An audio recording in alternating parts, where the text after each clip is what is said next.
We make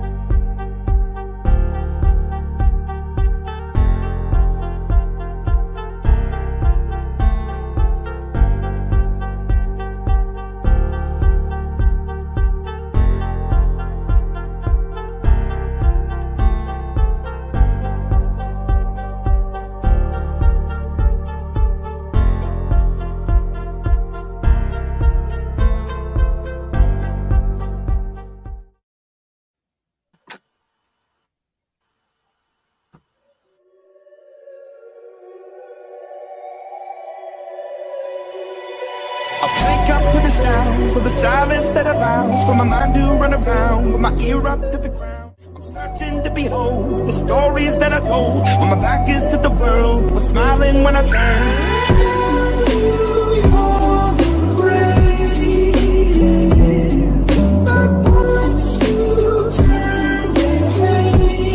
Just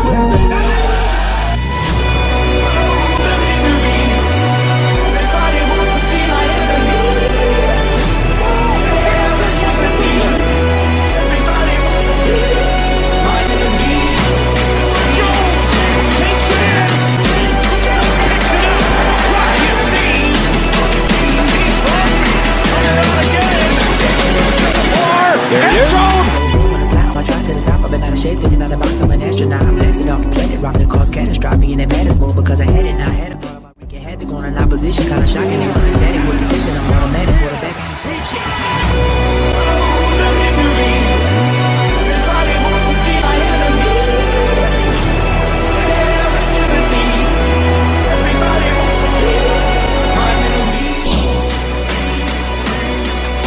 Welcome to the Death Star.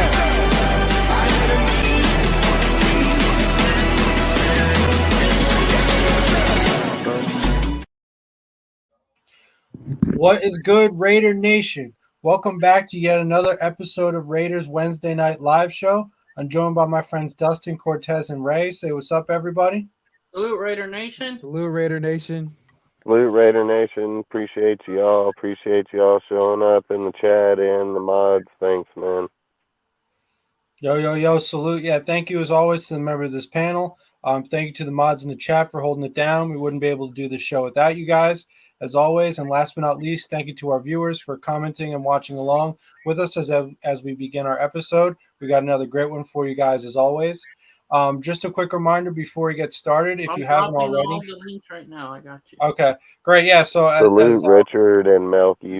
Appreciate you guys, bro. Yeah, as Cortez just mentioned, he is currently posting the links to all three of the platforms that we're currently broadcasting to, as well as our Discord. The platforms that we're currently broadcasting this episode to are the DSR Aftermath YouTube channel, the Death Star Report YouTube channel, and the Death Star Report Twitch channel. So if you guys, when you get a chance, you see those URLs, if you could leave a like on this video, subscribe, and hit the notification bell for all three of those platforms, that'd be greatly appreciated. And as a last reminder, as far as the Discord goes, if you wouldn't mind checking out our Discord as well, we'd love to have you in there as well. It's a great community. We have like a Raiders chat. We have a general chat, just talk about life and things in general. We talk about the NBA, MLB, NHL sometimes. We have free giveaways. We have a YouTube section dedicated to all these videos related to the NFL and the Raiders. We have movie nights occasionally. So like I said, it's a great community, whole bunch of things going on. We'd love to have you guys. So like I said, if you could check out those links to the three broadcasting platforms, once again, that's the DSR Aftermath YouTube channel, the Death Star Report YouTube channel, and the Death Star Report Twitch channel, as well as join our Discord, because our friend Cortez right now is posting all the links to those. And we'll be posting links to all four of those links, to three broadcasting platforms and the Discord throughout the broadcast multiple times. So you guys will have multiple opportunities to check those out. So thank you in advance for doing that. And so without further ado, let's begin our episode. So obviously, we are continuing through the 2023 offseason for the Las Vegas Raiders. Now we have begun the NFL Combine. I believe today was the first day of the Combine. So was it? Did they do anything? They talked. They yeah, talked and interviewed with players, everything.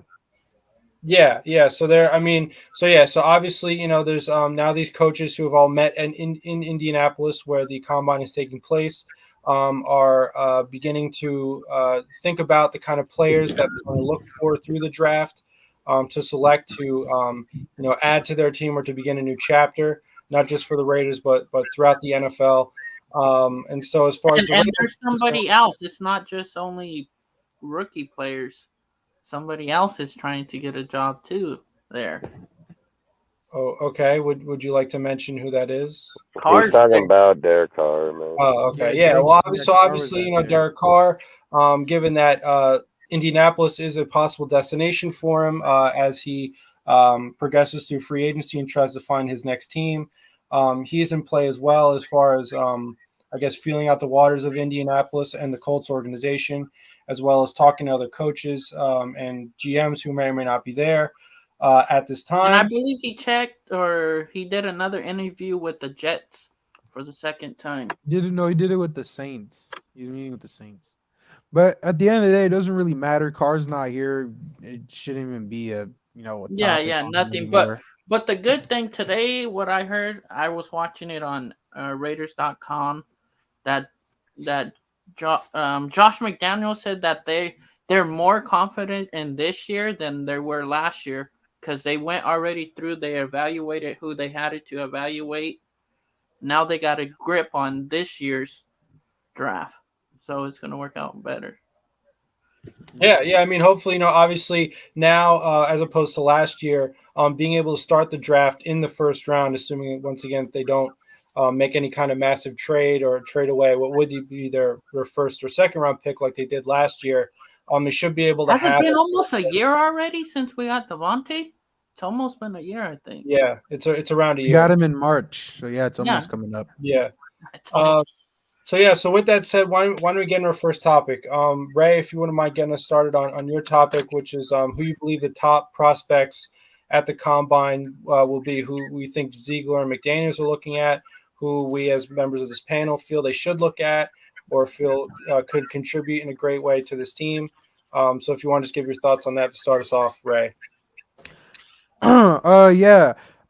This topic is mostly just to see. I have my own, but I also wanted to get everybody else's opinion on this too, like everybody's top prospect in the combine. There's a lot. I know everybody, I don't pay attention to mocks or stuff like that. I just kind of just look at the names, even though it's not the best thing. But I've been looking at certain players and stuff like that, possibilities and whatnot. I'm mostly paying attention to mostly cornerback. So Ray, have you looked up the one from Kansas State, the almost 6'4" corner that I always bring up? Julius Better? Julius, yeah. I was looking at that guy. That's he's my nice. favorite Yeah, corner. dude. I was looking at him. Yeah, He's my favorite corner in this year's draft. He's a Tariq. There's a lot of DBs that are like hecka tall in here and that are pretty damn fast. So there's a lot, but I mean, yeah, the guy that Cortez brought up was, I guess, yeah, one of my guys I was gonna talk about. Like he's 6'4". He's some like a huge playmaker, dude. He looks like a baller. I'm guaranteeing you, any really corner that's really tall, it really wouldn't be a hard thing. Especially imagine if he was in the slot or something. There's no way somebody's getting a pass up on that dude, like straight up. No, He's straight dog. If the Raiders liked him, I think he would play the outside. Yeah, he's another Tariq Woolen. Yeah, that's what. Yeah, but I was saying is like if he was in the slot against the guy right there, like that would just be a whole on mismatch for the guy in the slot. Yeah. Are you talking about Christian Gonzalez? No, we're talking about the Julius Better, I think. Better, something like that. From Kansas State. Kansas, yeah. And then obviously like the top prospect for me honestly is probably Witherspoon, even though I don't know, I wouldn't take him. I don't know, it's hard to take him at 7. And something to add on to this, I heard that I know it's kind of a little bit off topic, but I heard that the Cardinals are looking to trade their 3rd overall pick. I don't know, maybe if Ziegler and McDaniels are interested in moving up or not. I don't know. And I know if you guys heard the news about Jalen Carter. Yeah, that's part of one of our. It's one of my. Yeah. But yeah, But like, yeah, that's one of my top prospects about Witherspoon and I guess the Julius Better guy. Do you guys have anybody? Mm-hmm. And I like Sue, the linebacker, Harry or Tutu.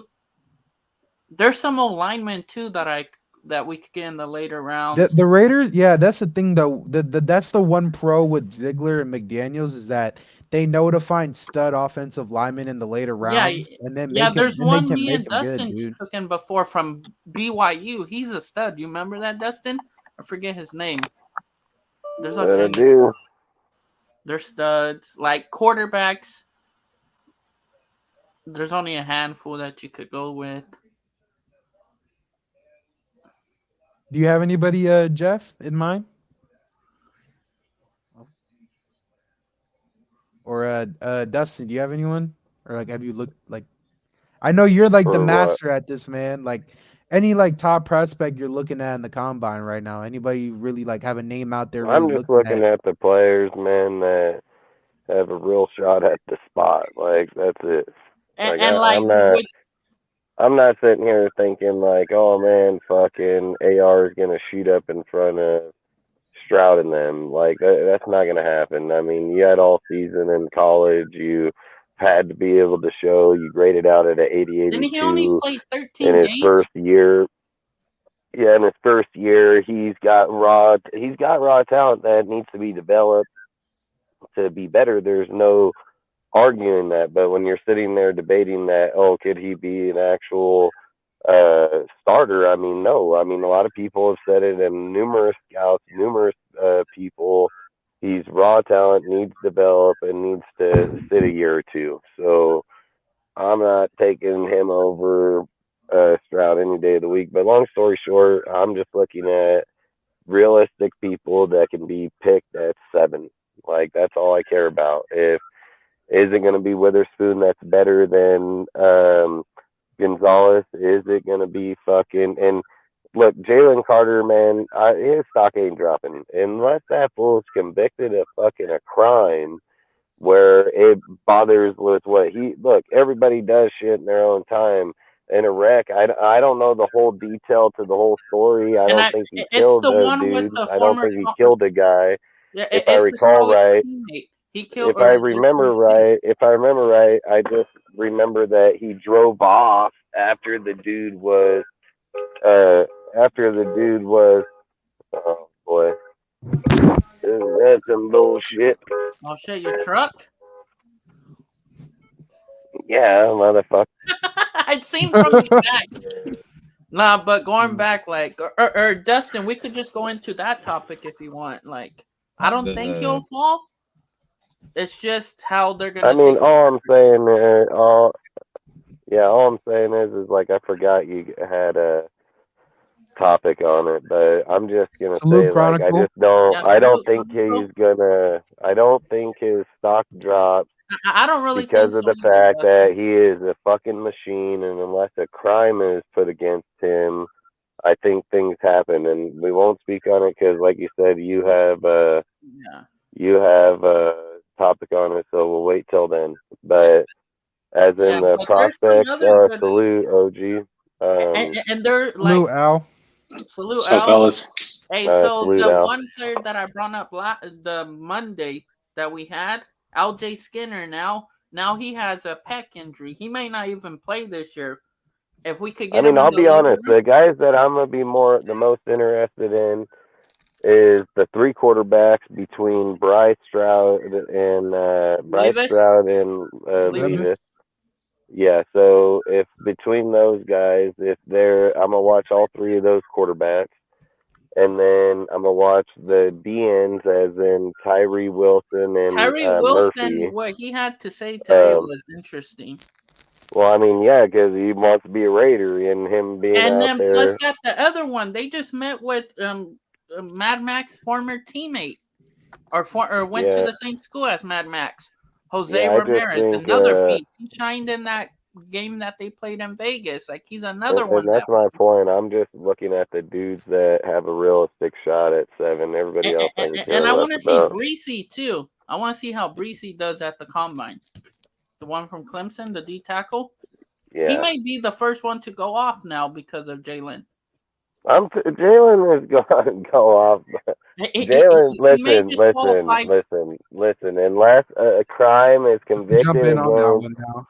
Carter, I do not see that dude's draft stock going anywhere. Like people, if a guy got in an accident, he drove off, and the dude fucking dies.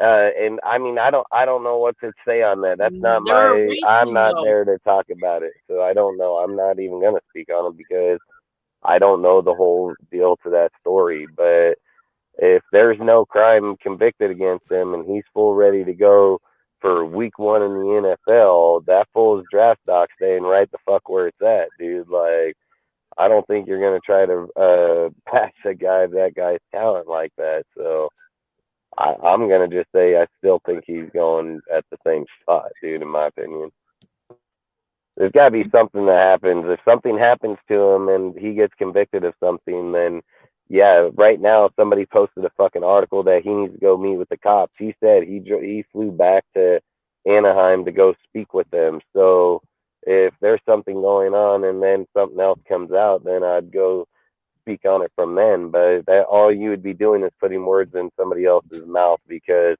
nobody has anything on what that guy is going right now. He said out of his own mouth that he's flying back and going to talk to them. The fucking in, because there ain't no more to the story But yet. they said that there was a warrant after him. He's going back there right now. Who gives a fuck about the warrant? If he's flying his ass back over there on this plane, lands down, goes to the police station, like that's the thing is like after that, then they'll decide where shit's gonna be. So that question on pinned, that's kind of a different situation though. The Ruggs thing, that's completely different to Jalen. Yeah, but the reason I pinned it, and thank you 911J Supremacy for the comment, is that maybe if we're going to nitpick, like the situations are different, but because of the Henry Ruggs, the aftermath of it, the fallout, if you will, teams are probably very, very sensitive about, especially using a first round pick on somebody like that. I mean, it's a very precarious situation right now. So for that reason, we shouldn't be surprised if his draft stock takes somewhat of a hit. It probably will. Yeah, it probably will. Yeah, he's definitely. Yeah, I think it will. Yeah. What has he been convicted of? I mentioned on Monday. What's he been convicted of? We can't. But here's the thing, though. If he's not and convicted of anything, we can't jump to conclusions. Similar to Ruggs. Like Ruggs was driving 150 mile an hour down the middle of the fucking town and murdered a girl in her fucking car. It's not similar, dude. Like, but they were racing. They don't know. He was racing himself. He was racing him motherfucking self driving. Like, it's not fucking similar. He's drunk as fuck, driving 150 fucking mile an hour. There were not other people involved besides him hitting that girl. Like, that's what he was involved in. Yeah, like, so it wasn't him fucking racing other fucking people. So I think the two situations, you can't really compare them. Like the Ruggs situation and he fucking murdered that girl drinking. Situation. Period. Like motherfucking 55 mile an hour down the middle of the fucking town. Dude's doing 150. Fucking pissed drunk. Hits a girl in the back end. Fucking spins her out. Burns her alive while he sits on the side of the road crying like a bitch. And we're over here like, it's compared the same. Man, ain't even nowhere even close. Not even in the same category. Nowhere close. Don't forget, dude, don't forget about the dog. The dog died too. But actually, quick comment on the Jalen Carter situation. Excuse me. Yeah, I mean, I think his draft stock has to drop a little bit at least. I think if a crime gets convicted, it'll drop. I don't think he drops out the first round. But this is the thing though, Dustin. So yeah, I agree. It's actually too short of a time span right now for him to get convicted of anything because he's literally just going to get arrested or show up to the police station and get arrested. So he can't get convicted right in the span of 2 months or whatever, like how much time there is left for the draft. Like, trials take time. Like it's not going to happen. But what is going to happen is there's a team that's Yeah, going but to was him and evaluate his him. teammate racing? Was him and his teammate Yeah, they racing were each other? racing. I believe there No, was so They were so racing each other in the middle of the night, drunk. so give me give me like 30 seconds, guys, just real quick to finish this thought. So we have Jalen Carter, right? He's going to turn himself into the cops. He's going to get arrested. And what we don't know how the facts are going to shake out because we don't know all the facts right now.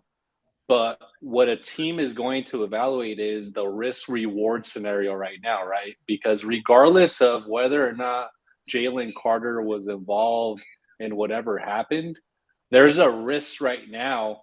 And even in April, like whether or not, like, you know, there's a risk of him getting eventually convicted, of him eventually getting charged with something, you know, and that has to, you know, maneuver its way into the calculus of these GMs when they're thinking about whether or not to, you know, spend a top 5 pick on this guy. Because you could be spending a top 5 pick, the guy gets convicted, and all of a sudden, you know, he's not on your team. On the flip side, though, to Dustin's point, you know, this motherfucker just turns himself in. He answers a few questions at the police station. You know, everything's good, everything's Gucci, and he's ready to play in the fall. But it's a gamble at this point, and I can't imagine his draft stock not taking some kind of a hit. I think it has to, just because GMs, by their nature, are risk averse. And in this situation, am I spending a top 5 pick on him? Probably not. But hey, maybe like 2025 in that range, probably. I mean, remember, guys, like the Garyon Conley pick? He was actually supposed to be like a top 10, top 10, top 13 pick. And he dropped to us because of the rape allegations, right? Because there was a risk involved in getting a guy like that. What was that one guy from Dallas, Leo Collins? He had the same thing. Yeah, Leo Collins. I mean, you guys remember the D tackle from Michigan? I forget his name now, but he had the heart condition. You know, he played for us for a number of years, and he went to the Maurice Niners. Hurst. Yeah, Mo Hurst, exactly. I mean, he was supposed to be like a first or second rounder. Then he dropped to like the 5th because of the heart condition, right? So, and then he actually ended up playing pretty decent for us, I thought, for a few years before he got shipped out. But, you know, long story short, there is a risk involved here. And I can't imagine his draft stock not taking some kind of a hit. Yeah, I appreciate it, Richard. Thank you for the comment, Richard. Yeah. I mean, the other thing is there were other concerns apparently. Like apparently word, you know, was getting around that apparently Jalen Carter is not a big fan or not very dedicated to the process, meaning like, you know, all the work it takes to get up to game day. Apparently he was a game day only kind of guy. I mean, obviously the talent's there, like nobody's questioning that, but this on top, you know, this arrest warrant, you know, this business on top of other concerns. I mean, it could it could tip the scale in terms of you know, teams changing their mind or getting a little, you know, lily livered on them. So and yeah, I mean, you know, in a way, not being convicted or not having the, you know, the legal proceedings wrap up by the time of the draft could be even worse, because is anyone going to want to draft him while things are still left in suspense? I mean, that's sort, you know, if they're left in limbo, I don't know if any, you know, GM's going to be comfortable with that, at least in the first round, right? So, yeah, I mean, that guy said in the comment, he said manslaughter. Did he hit him? Because, I mean, if the other guy driving and racing or not, and he hits something, it's just leaving the scene of a crime is what they're going to get him at right now. I mean, unless he physically hit that motherfucker and put him over somewhere, that would be vehicle manslaughter, 100%. If he left the scene of the crime, I don't know how all that's going to go down, to be honest, how that whole like I said, I don't know much of it, but the only way he's going to get charged with manslaughter is if he fucking touched this car, period. So if they're just racing down the road in that full wreck, that's on that fool. I mean, he didn't touch him. He didn't fucking, they were both doing the same shit, but again, I don't know the depths of this guy's story, so I'm not even going to speak on it. So I don't really care. But if he did that and this shit drops, then fucking kudos to him. So, and then if he ends up fucking wrecking them and leaving the scene of a crime, I mean, he's probably going to fucking prison too. So, or alternatively, Dustin, like a lot of these kids, I mean, we got to actually take a step back and realize these guys are 20, 21, 22 years old. Fucking Dustin and I didn't grow up, Snapchatting all of our lives and videotaping all of our lives. You just like never know. this sounds like Tory right here. This sounds like Tory, dude. I swear to God. Hey, this motherfucker. It's not about fucking knowing it all. That's what it is, motherfucker. Go look it up. Like, I hate people that don't fucking go to school and get educated. Hey, bro, I think so too. I think that's and then speak on shit like that, because you go and talk on shit like that. That's factual truth. I mean, unless he physically touched that motherfucker, what is he getting fucking charged with? How can he be charged with manslaughter if the other motherfucker wrecked and he never touched him? Like, that'd be like saying if a guy was there watching, he's getting charged with manslaughter too. And I'm not even going to debate it. I'm not the fucking lawyer. I'm not the one on that fucking case. So I don't even give a fuck.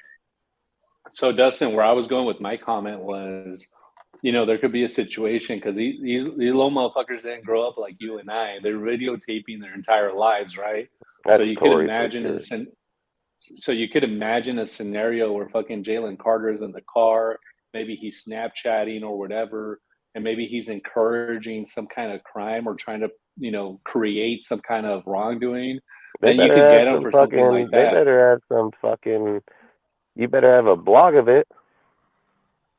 Right, but I'm saying, like, I mean, how many times have we seen? And if you're doing 140 mile an hour, he's doing 140. He just got his phone over. Like, how is he involving him? That fool in the car the same way. Like I've always said, if you're drinking and driving, dude, you have to go through a plethora of things to get there, dude. One, you got to pick up your keys, walk out the door, walk to the car, open the door, sit in the seat, put the keys in, fucking start it up, press the brake, pull the fucking thing down into drive. Like, you're doing a fucking multiple fucking things to get to that fucking point. Like, if this fool and them fucking decided to race down the fucking road, and again, I'm not going to speak on it. I don't fucking know the technicalities of the fucking deal. So I'm just speaking on bullshit. I mean, I don't know the technicalities. I wasn't there. I haven't read much about it. I just read that he was racing fucking teammate, or him and a teammate were racing is what I read. So yeah, I just looked it up. So officially he's charged with reckless driving and racing, and the charges are misdemeanors. So, I mean, yeah, see, look, this whole time, that's what I'm saying. Like, well, at least as far as the draft stock is concerned, I mean, this draft stock ain't gonna be shit. That's like being out on the fucking misdemeanor. Is like, even if you were to go to jail, you'd be let out that day. So why would his draft stock drop? I mean, because like I said, unless a crime is convicted against him, that bullshit ain't gonna go nowhere. So. I mean, yes. I mean, we could, be legalistic about everything and say, well, technically he's not charged with crime, and all that is true. But at least as far as his draft stock is concerned, some GMs could take the position. It's not. Until that information comes out, that's just an assumption. I mean, that's just assuming, because is there any team that's even said it? Did the Bears come out and say, yep, Jalen got in there, his draft stock dropped with us? Did Arizona come out and say that?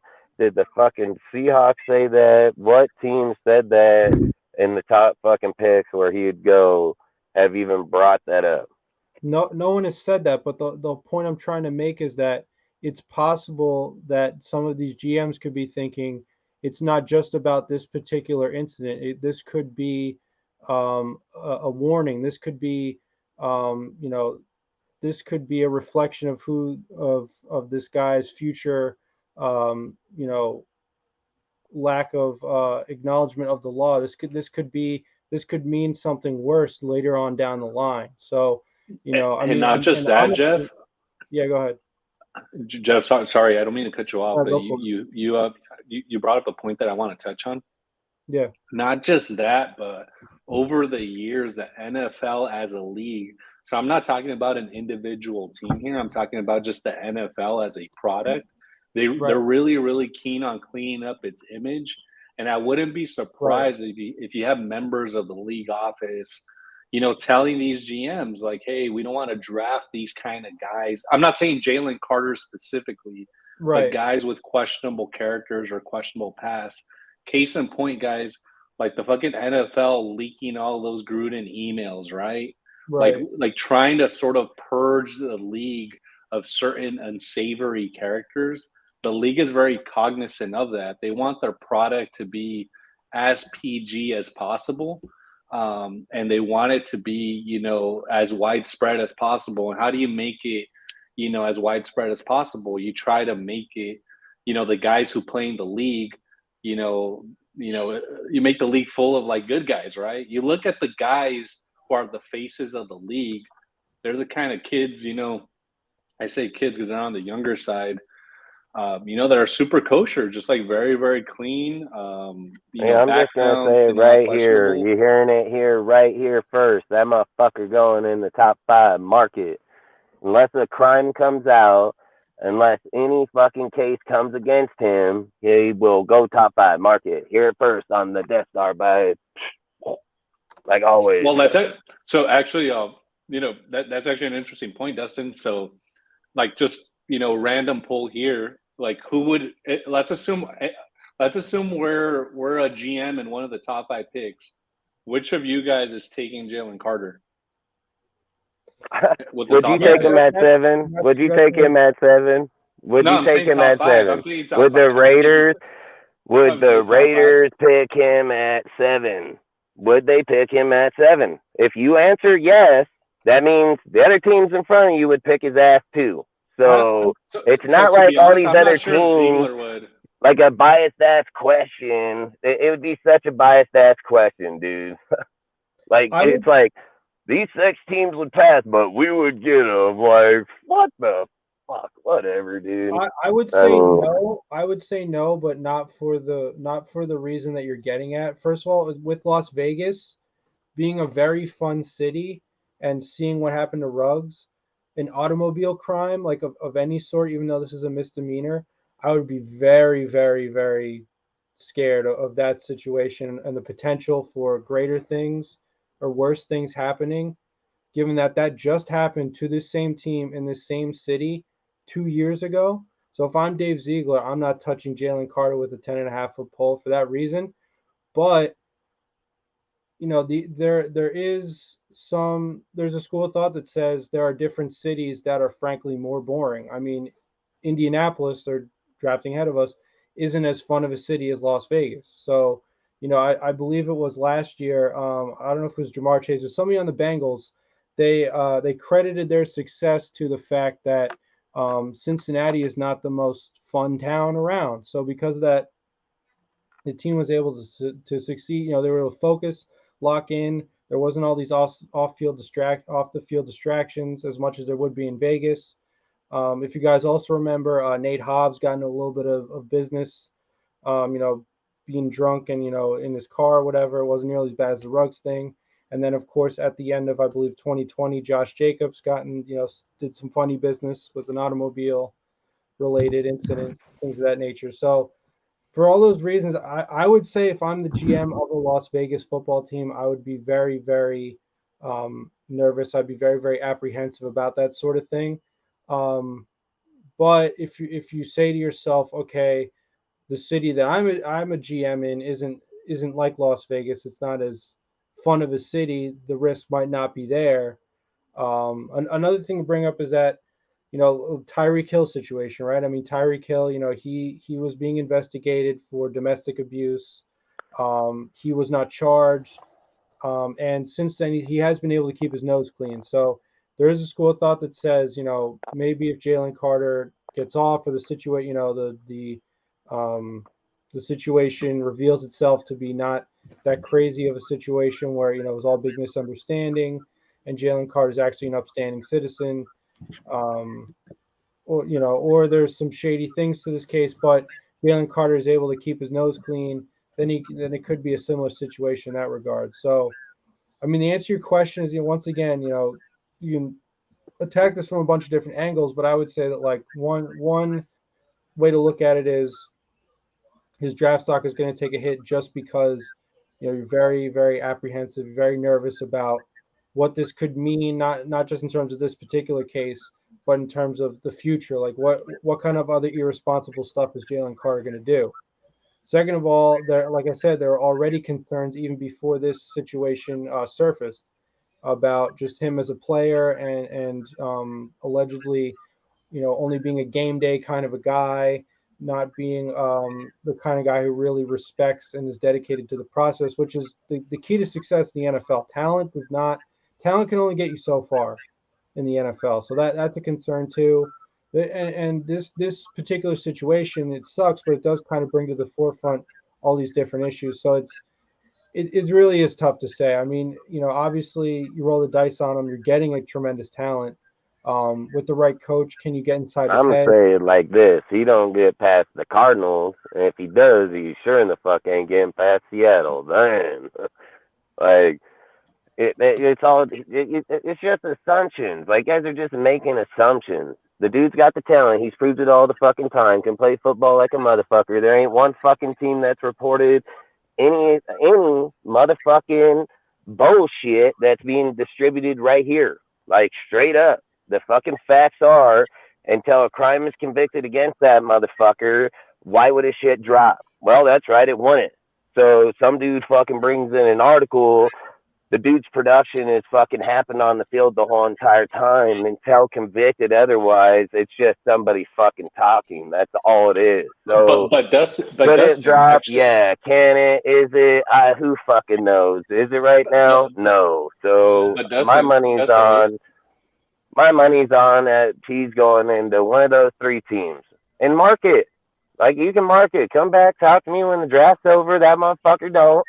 I'll probably be telling you guys again, I fucking told you so, because I've said this on multiple fucking things, dude. Like, you guys can feel free to think what you want. That's what this channel is about. I've spoke on, again, he's going to tell something comes out that states that he has anything convicted against him. Dustin, it's just talking, man. Dustin, so actually we have a pretty recent example going back to the Gary and Conley situation. At the time of his draft, he's nowhere even close to. He's nowhere close to Jalen Carter, bro. He's nowhere close. Just a second, Dustin. So this is the point. So there were mere allegations of the rape allegations when Garyon Conley was coming out of the draft. He wasn't convicted of anything, but his draft stock still dropped. So allegations he's garbage, because he's a garbage ass player. And Jalen Carter ain't raped no motherfucker either. So again, we can put whatever different stories we need to put out there. He drove in a fucking deal. I said it straight up before we started talking about this conversation. When I seen the fucking dude say manslaughter, like, you're not gonna fucking get manslaughter on a fucking deal without hitting the motherfucker. Then go look it up, fucking. And unless there's a documentary of fucking him egging on somebody or that, again, which there probably isn't, it's just talking. Like, that's all it is talking. So it doesn't matter. I'm about to snipe somebody out of the chat, Dustin. It's Tori and them, dude. And again, I don't really care. Let them mumble on. Like, if they don't waste their time fucking twiddling their fingers, feel free. I can care less. But the fact is, I said it. He looked it up. Didn't even ask him. It's a fucking misdemeanor. Maybe go watch OP. Go look up some fucking rules or law on a misdemeanor. Like, it's fucking nothing. Yeah, and they're gonna sit here and talk about a dude's future. Not any team has even talked about it. Not one fucking team has talked about it. So he flew back to just answer questions for the cops. Fuck yeah! And listen, if it comes out tomorrow, and it says like fucking Jalen Carter involved in fucking murder because he fucking hit him and left him to die, that'd be a whole different story. Like, but it's not. It's not even what it is. So, and if they knew he was going to the fucking combine. This is all that we've heard so far. We need it. Hey, We need to I know hear a that's what I'm fair saying. evaluation Let's on the move key on to thing, the bro. It's next only That's been my the topic. one point. It's day. just, It's hey, but time. so look, I want to talk on something about this. It has nothing to do with this. So I agree. I don't even want to be on that because I just think it's fucking until something has some proof behind it. It's just talking. But I got a video sent to me today. All right, and in this video, this guy said, "Hey man, I don't know if you were alive when this happened, but I just want to share some football with you." And I was like, "All right, cool." He was like, "You mind if I send a video?" I was like, "Yeah, send it." So he sends this video, Washington Redskins, dude, and it fucking shows this video about it's probably in the 80s, I would imagine, 70s, 80s, Washington going to the Super Bowl. Well, it was a rare occasion that the team was going to the Super Bowl at the time, so they said they had like 3,000 outlaws Oh yeah, you in the told city me. at the time. And they fucking couldn't catch him. They wouldn't turn themselves in, everything like this. So you know what they did? They sent these fuckers like to their previous known addresses to the people. He told them, like, hey man, you got Super Bowl tickets to the Washington game. So these motherfuckers showed up there to get their Super Bowl tickets. There were fucking helicopters there behind the, like behind the walls and everything. All these people are like hella happy, stand in line, think that they're gonna get their fucking tickets, dude. Go walk off to the side. Fucking girls all partying. Oh yeah, get Super Bowl. Walk up to the door, plap, get handcuffed, fucking arrested, dude. I was like, what the fuck? I just wanted to bring it up. If anybody wants to look it up, dude, Washington, I swear, is the craziest shit I ever seen, man. So Okay, yeah. I mean, yeah. So just to wrap up this topic, as far as Jalen Carter goes, obviously, as a human being as well as a football player, we wish him the best. Hopefully, for his personal case, all this gets resolved, and it was a big misunderstanding, and he will be still a prime draft pick as well as we hope that he'll be a great success in the NFL wherever he lands. Hopefully not in the division if it's not us, but we wish him all the best, like I said. And yeah, I mean, just like I said, hopefully all this stuff resolves itself soon because this is a distraction. I think that the NFL at large, not just the Raiders, doesn't need right now. So with that, why don't we go into our next topic? It's going to be Cortez. If you want to get us started on who you think Josh McDaniels believes will or could be the long-term solution for quarterback of the Raiders, because he was quoted as saying in the combine, essentially that the goal is to find a guy who will be a Raider for a long time, whether that's this year or as we've discussed before. Is it a guy like Caleb Williams who they'd have to essentially tank for, have a plan in place to not exactly set the world on fire this coming season? So, Cortez, if you want to get us started on who you think So Josh McDaniels' answer will be at quarterback long term. long term, it's gonna be a rookie.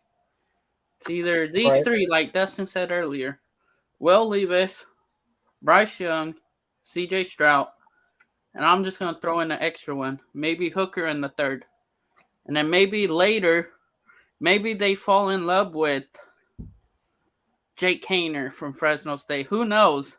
Mm-hmm. But in my opinion, they're gonna re-sign CJ, or they're gonna re-sign Jarrett Stidham and let him start the beginning of the year. And if he ain't proving, then they'll throw in the rookie and let him play and see what they got. And like Yeah. and like how I don't know if all of you guys watched the interview with Dave Ziegler. Like he kept on, and Josh McDaniels said this about the young quarterbacks in our division. So I think they're leaning towards drafting a rookie quarterback instead of going for a veteran. They want somebody of their own talent, and like he could get a quarterback. Maybe he may start the quarterback over Stidham, Mm-hmm. the rookie, because look what he did with Mac Jones his first year, Mm-hmm. playoffs. They made the playoffs, and look how look last year when he left. What happened with Mac Jones? Stock went down. But now it's going to be picking back up with Bill O'Brien, because Bill O'Brien's been in Alabama when Mac Jones, Bryce Young, who else was recently? He's been there for that long. I just believe that it will be a rookie quarterback. Like, what's your guys' opinions? I want your guys' opinions too, like not just mine. Me and Dustin talk about this all the time. I know where Dustin is, but the rest of you. I mean, fuck, I said it from the second the season Yep. was over. Hey Ray, how do you feel? Right. You there? You still there, Ray? Or Al's Ghost? Go for it. Yeah, I mean, I think. Can you guys hear me? No, go ahead, Ray. Go, Ray. My audio was cutting out. I couldn't hear you. I heard my name. What were you asking me? What do you who do you think will be the long-term answer? I named I put out 5 names. I said Yeah, I heard Stroud. who you said. Yeah. That's a hard one. I don't know what they mean by long term, either quarterback or just somebody, whoever's the 7th overall pick. I know that is going to be our long term player, and I'm pretty sure everybody knows that. But to be honest, it's going to be either quarterback or a defensive player for me. I don't see any other position. No. I'm just talking about it's honestly whoever we get. I'm just talking about quarterbacks in any round. Just then I'm favored Stroud. No, you think they'll go with Stroud, or you think they'll wait in the later round for like a Tom Brady if there's one in the later rounds? That's how I should have worded it. You never know. Yeah, but it wasn't like they knew that they're gonna be a Tom Brady. Yeah, but it's low risk, high reward. I think it's what you're saying, right, Cortez? Yeah, in the 6th round, he could be. There hasn't been a good 7th round quarterback besides, I guess, Brock Purdy and then Dak. We haven't seen anybody else. Dak was in the 4th round. No, Dak was the 7th, I'm pretty sure. Mm-mm. Or no, was it Diggs? I don't know, one of those guys. I don't know who I'm talking about. I'll look it up right now. Dak was a 4th round pick, dude, right after Connor Cook, because we took Connor Cook and jumped right ahead of Dallas to get him. That's right. Like a bunch of dipshits. Michigan State legend Connor Cook. Yeah, we were a bunch of dipshits that year. Yeah, round 4. That was round 4. Be like, oh, did I know it all there? 911, motherfucker. Oh, bitch. Even this other fucker's talking, Dustin. If you look at John. John's just mad. John's just mad at what I told him. John's just mad at what I told him a week ago. Oh, yeah. I can care less. Hey, like I said, if you take things personal on the show, that's your fucking fault. I don't care. Yeah, and what? And like I said, if you don't like it, you're gonna fucking go watch something else for all I give a shit. Like I said, in here, people are gonna have controversial fucking debates. If you put your shit out there and back it, I have no problem if I miss on one fucking thing here and there. I hit on more shit than not, so I have no problem to put something out. And if I miss on it, I don't retract it. I'm not like a lot of other fake ass motherfuckers that'll go delete their post, delete their shit. I'll fucking eat it because it don't happen very often. So I don't really give a fuck. If they in a fucking video game, I don't fucking lose around and re-fucking start. I mean, as far as this topic is concerned, honestly, I was watching a little bit of ESPN. You know, they're doing a little bit of a mock draft with the draft experts like Mel Kiper Jr. and all that. And they showed some highlight reels of some of the a little bit of tape on a couple of these prospects. And honestly, as far as like talent goes and actually being a true quarterback, a guy like Hendon Hooker kind of intrigues me, to be honest with you. Obviously, the big sort of red flag or reason for concern with him is the fact that he tore his ACL this year. But he was doing very well up until that point. So, I mean, I think of that, especially when you compare him to a guy like Anthony Richardson, because they were showing, footage of Anthony Richardson too. And, he threw some bad passes, to be honest with you. It was what I believe Tim Hasselbeck called the gimmies. There were a lot of, gimmies when you're in an obvious passing situation. And you could get, taken advantage of by these defenses. So, as a passer, I think a guy like Anthony Richardson concerns me. I get it though. He's supposed to be a Cam Newton, Lamar Jackson kind of a guy. His leadership is supposed to be through his legs, if you will. He's supposed to be a run heavy kind of a guy, QB power. That's his skill set. But to me, if we're talking about at least traditionally what you want out of a quarterback, given that Hendon Hooker, we're almost certainly wouldn't have to trade up for him. That could be a guy that could fall right to us, and we draft him. Like I said, just with the injury question mark, I just don't know. But this is the guy. I think he threw over 3,000 yards. Up until the halfway point of the season or something like that. So he had a pretty good year. Let's see how many games he played, but yeah, I mean, I just think when I look at the tools, when I look at I guess the intangibles. I mean, the arm talent is there. The pocket presence I feel like is there. Obviously, you have the record. 15. What? I don't like Anthony Richardson. Hey, I've said it from the day we ended out. From the end of our season, I said I would fucking roll with Stenham, fucking trade up to 3 with Arizona, and try to get Stroud as long That's as the thing. nobody When I trades to posted in the number 1. Discord, I was like, I know Dustin. Hey, bro, we've been as long as nobody trades to 1, that's what I would do. And if we don't take Stroud at 3, then I would stay pat at 7, and depending on only 3 quarterbacks at 7, it's going to be Bryce, it's going to be Will, or it's going to be Stroud. And if there's not a quarterback at 7 of those 3 names, I'm going 100% defense. And then if we choose a fucking quarterback in later rounds, then who fucking cares? Like, I mean, it's not even, look, I don't think I'm trying to go in my 3rd, 4th round and be like, man, that's where my franchise quarterback's going to be at, so can really give a fuck after that. If they want to compete with Stenham for the job, feel free. I can care less. Fucking 7 wins, 7 fucking wins to me. So don't really give a shit. Like, if they do that and they play out like that and we get fucking Caleb next year, which I think is the way we should go anyways, if we stayed and went defense first, Caleb next year, that would be how I'd love a perfect world, in a perfect world. But I think it's either get Stroud at 3 or fucking hope to God one of them fall to us at 7. Yeah, CJ's and if not, then day 1. Yeah, I mean, listen, you can go back and watch a million people's YouTube videos last year talk about Corral the same way we're about to talk about these motherfuckers.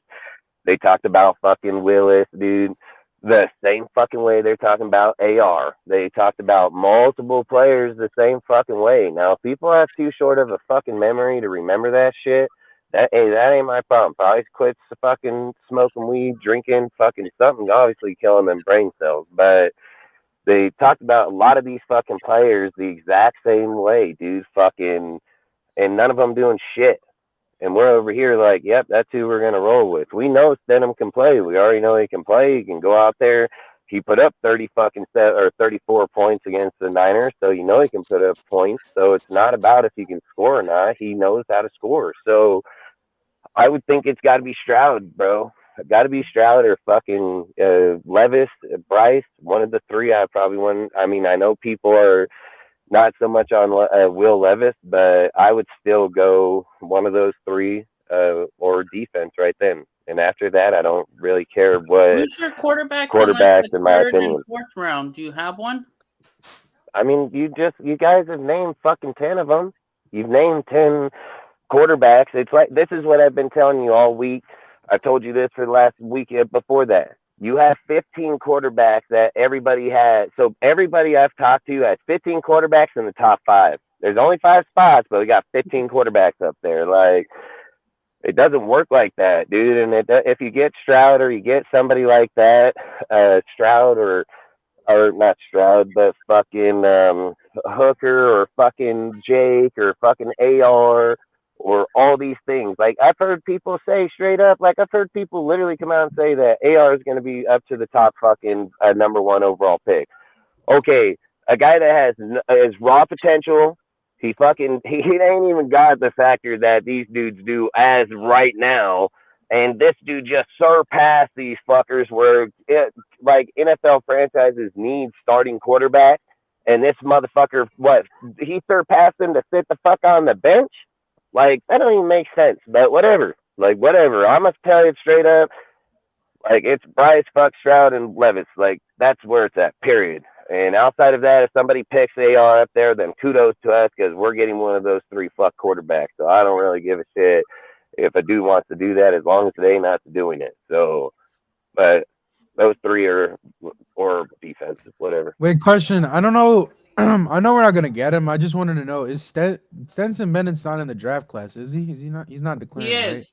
He is, but he's gonna be like 5 through 7. He'll be 5 through 7 round, or if not a UDFA, dude. Mark it. Yeah, let's see. Let's see if he's projected to be UDFA. He's projected 5 through 7 I was or just saying if he was. UDFA. I was just saying if he was in there. He's a 5th rounder. I just said 5 through 7 or UDFA. Like, that motherfucker is 5 through 7 or quarterbacks in the UDFA. league right now. That's the crazy thing. That fool is gonna watch. He's gonna probably be UDFA. I'll mark anything. He probably is a UDFA, dude. Isn't Richardson up there in age too? Richardson. I think he'll be 20 almost when the season ends. He's 21.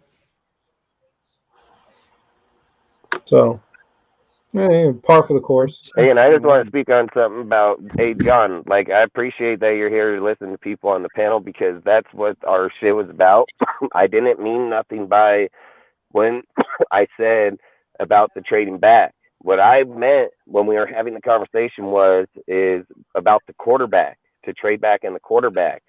I don't disagree about trading back if our quarterback's not there and they feel that's what's best for us. So I didn't feel like it was an argument that I thought hurt your feelings or made you upset. And if I did, I'm sorry, because that's not my intention. I just was debating the fact that it wasn't worth trading back for the quarterback when there were better players on the board. So my bad. I just make that. But I appreciate that you show up to listen to them, to anybody else on the panel, because that's what this show is about. You can ask every person about how I look at the show, how I view the show. That's my strongest feeling about this show, is the diversity of what people say and bring, and having different people out here. So I just want to make that clear today. So on this deal, I tell people behind the scenes, Jeff, every single person has heard this from me multiple times. I don't mean nothing by anything I say hard feelings wise. I don't mean nothing disrespectful to any person. I'm passionate about the sport. I'm passionate about our team. I have a lot of football knowledge on it.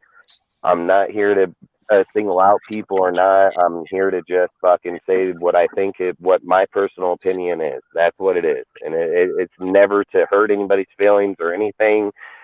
And I've said this on our show, 100 times. So same to you, bro, because it ain't nothing like that. So I don't ever want anybody that watches our show, if we're combating back and forth in the chat on the show, I can talk freely. You have to type. So sometimes then you can ask these guys to talk a lot. So it's not uncommon or not. It's just that I didn't mean anything by it. I was just saying about the trade for the quarterback wasn't worth it. That's all. Right.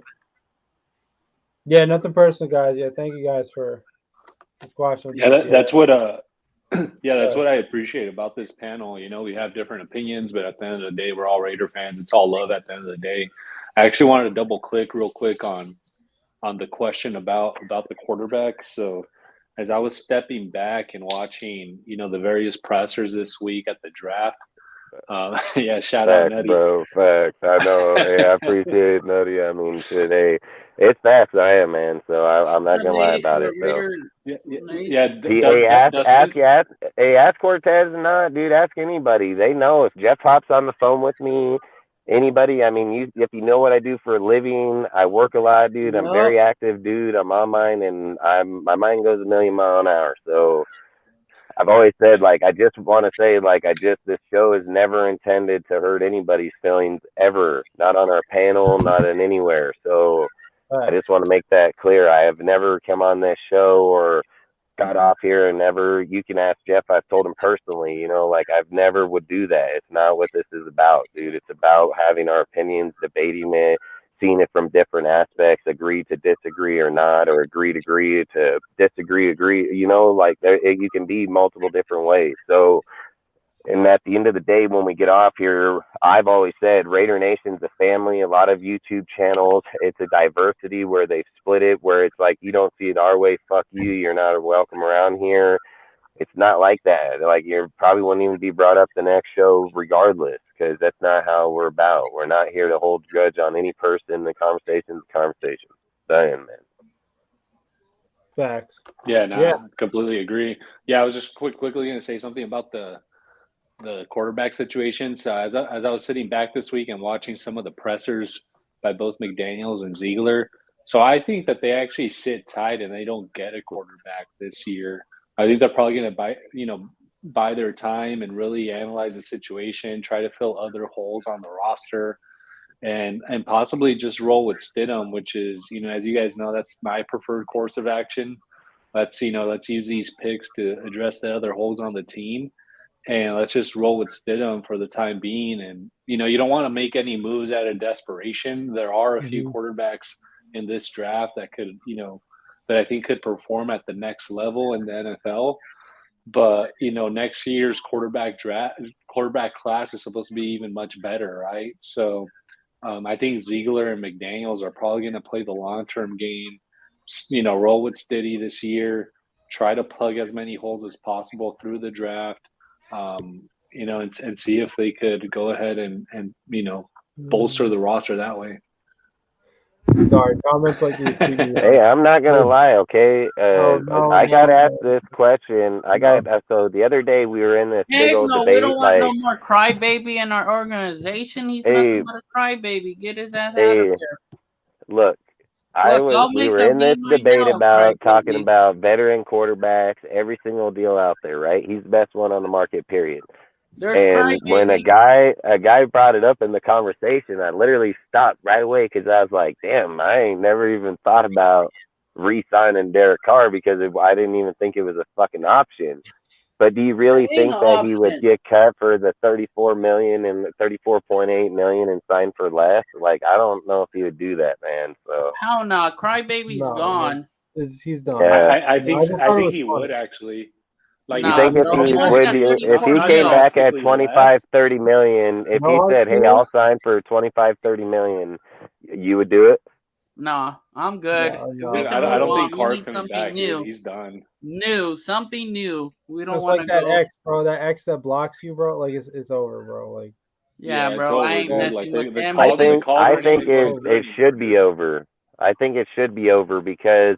And I'm going to tell you why, because if you think that if you go out and re-sign him right now, it just shows how desperate you are as an organization, which means Carr would have you right where he'd want you to begin with. So if it was me, like I've said the whole time where people say like, oh, Josh can't develop a quarterback. And I said, yeah, okay, watch this. And he's about to go do it. So, I mean, eat your fucking words. Like, that's what's about to happen here. People keep saying, oh, look at Tim Tebow. Tim Tebow was actually not bad. He just got booted from the NFL because of his fucking beliefs and kneeling down in the deal and doing his bullshit deal. Like, that's why he was fucking ousted, dude. Like, he wasn't calling Kaepernick in it over here. Like, straight the fuck up. So, like I said, I think Josh is about to go put that fucking narrative on check real quick. So, I think he's gonna go develop his quarterback for sure. Like I'm for sure he wants a quarterback, man. Yeah, and I mean, for what it's worth, I mean, there's also a report that's come out that the Raiders have also agreed not to pursue Aaron Rodgers. So, assuming that that's which is true, the best thing. Yeah, assuming that's true. Lunatic. Salute, lunatic. That also points to the idea, along with what Josh said at the combine yesterday, is that he wants to find a guy who will be the guy long term. The question is that this year or is that next year? Is that the 2024 draft? Because we don't know what has been said between Mark Davis and Josh McDaniels / Dave Ziegler, or even throw Patrick Graham in there as well. If the job security is there to the extent that, like I said, another year where they don't They don't win a lot because if the plan is to get Caleb Williams, we're in for another rough season. But if that long term is who the Raiders are really have their eyes on, then that's then that could be a possibility as well. It's just that, I don't know. It's tough. Like convention, looking back throughout history with a season like that we just had, it's tough for me to say that like any coach would be comfortable doing a double tank or a bridge, whatever you want to call it. It's all semantic, but getting into a position where you draft high again in your second year as a head coach without really seeing any kind of progress, that's probably pretty alarming to most owners. And therefore, I would say that the rookie probably is going to come this year if it's going to come. So having yeah, said but that, I would say I would disagree because you said the key word in that conversation was the progress, right? That's what you said. As long right, as if the progress, if they right, switch out from the offensive side and the defensive side shows progress, they're going to have their job guaranteed. Like I think too many people are looking at it like, oh, playoffs, the offense, oh, Devontae, oh, they don't fucking care about that right now. They know they're under contract for fucking 3 more years and 4 more years. Like I've said this when we first started talking about it is if the defense goes from where they were losing those type of games, where obviously had 6 of them, or 5 fucking 13 plus point leads mm-hmm. given away and lost, if they start showing that next year that defense puts lock on there and that defense is taking a substantial mark and that they come out at the end of the year where it was 32 this year and fucking 30 fucking the year before and 30 fucking the year before that, and they pop off at fucking 20 or fucking 15, like that's most definitely progression for them. So I think then like I said, I don't think people are looking at it the right way. They're looking at it as when they make this transition, is it going to happen? I would say realistically, if you're going to be a winning franchise, like I've spoke on this about the Tom Brady segment when we talked about this too, you look better as a fucking a head coach and a GM together when you're trying to build this together.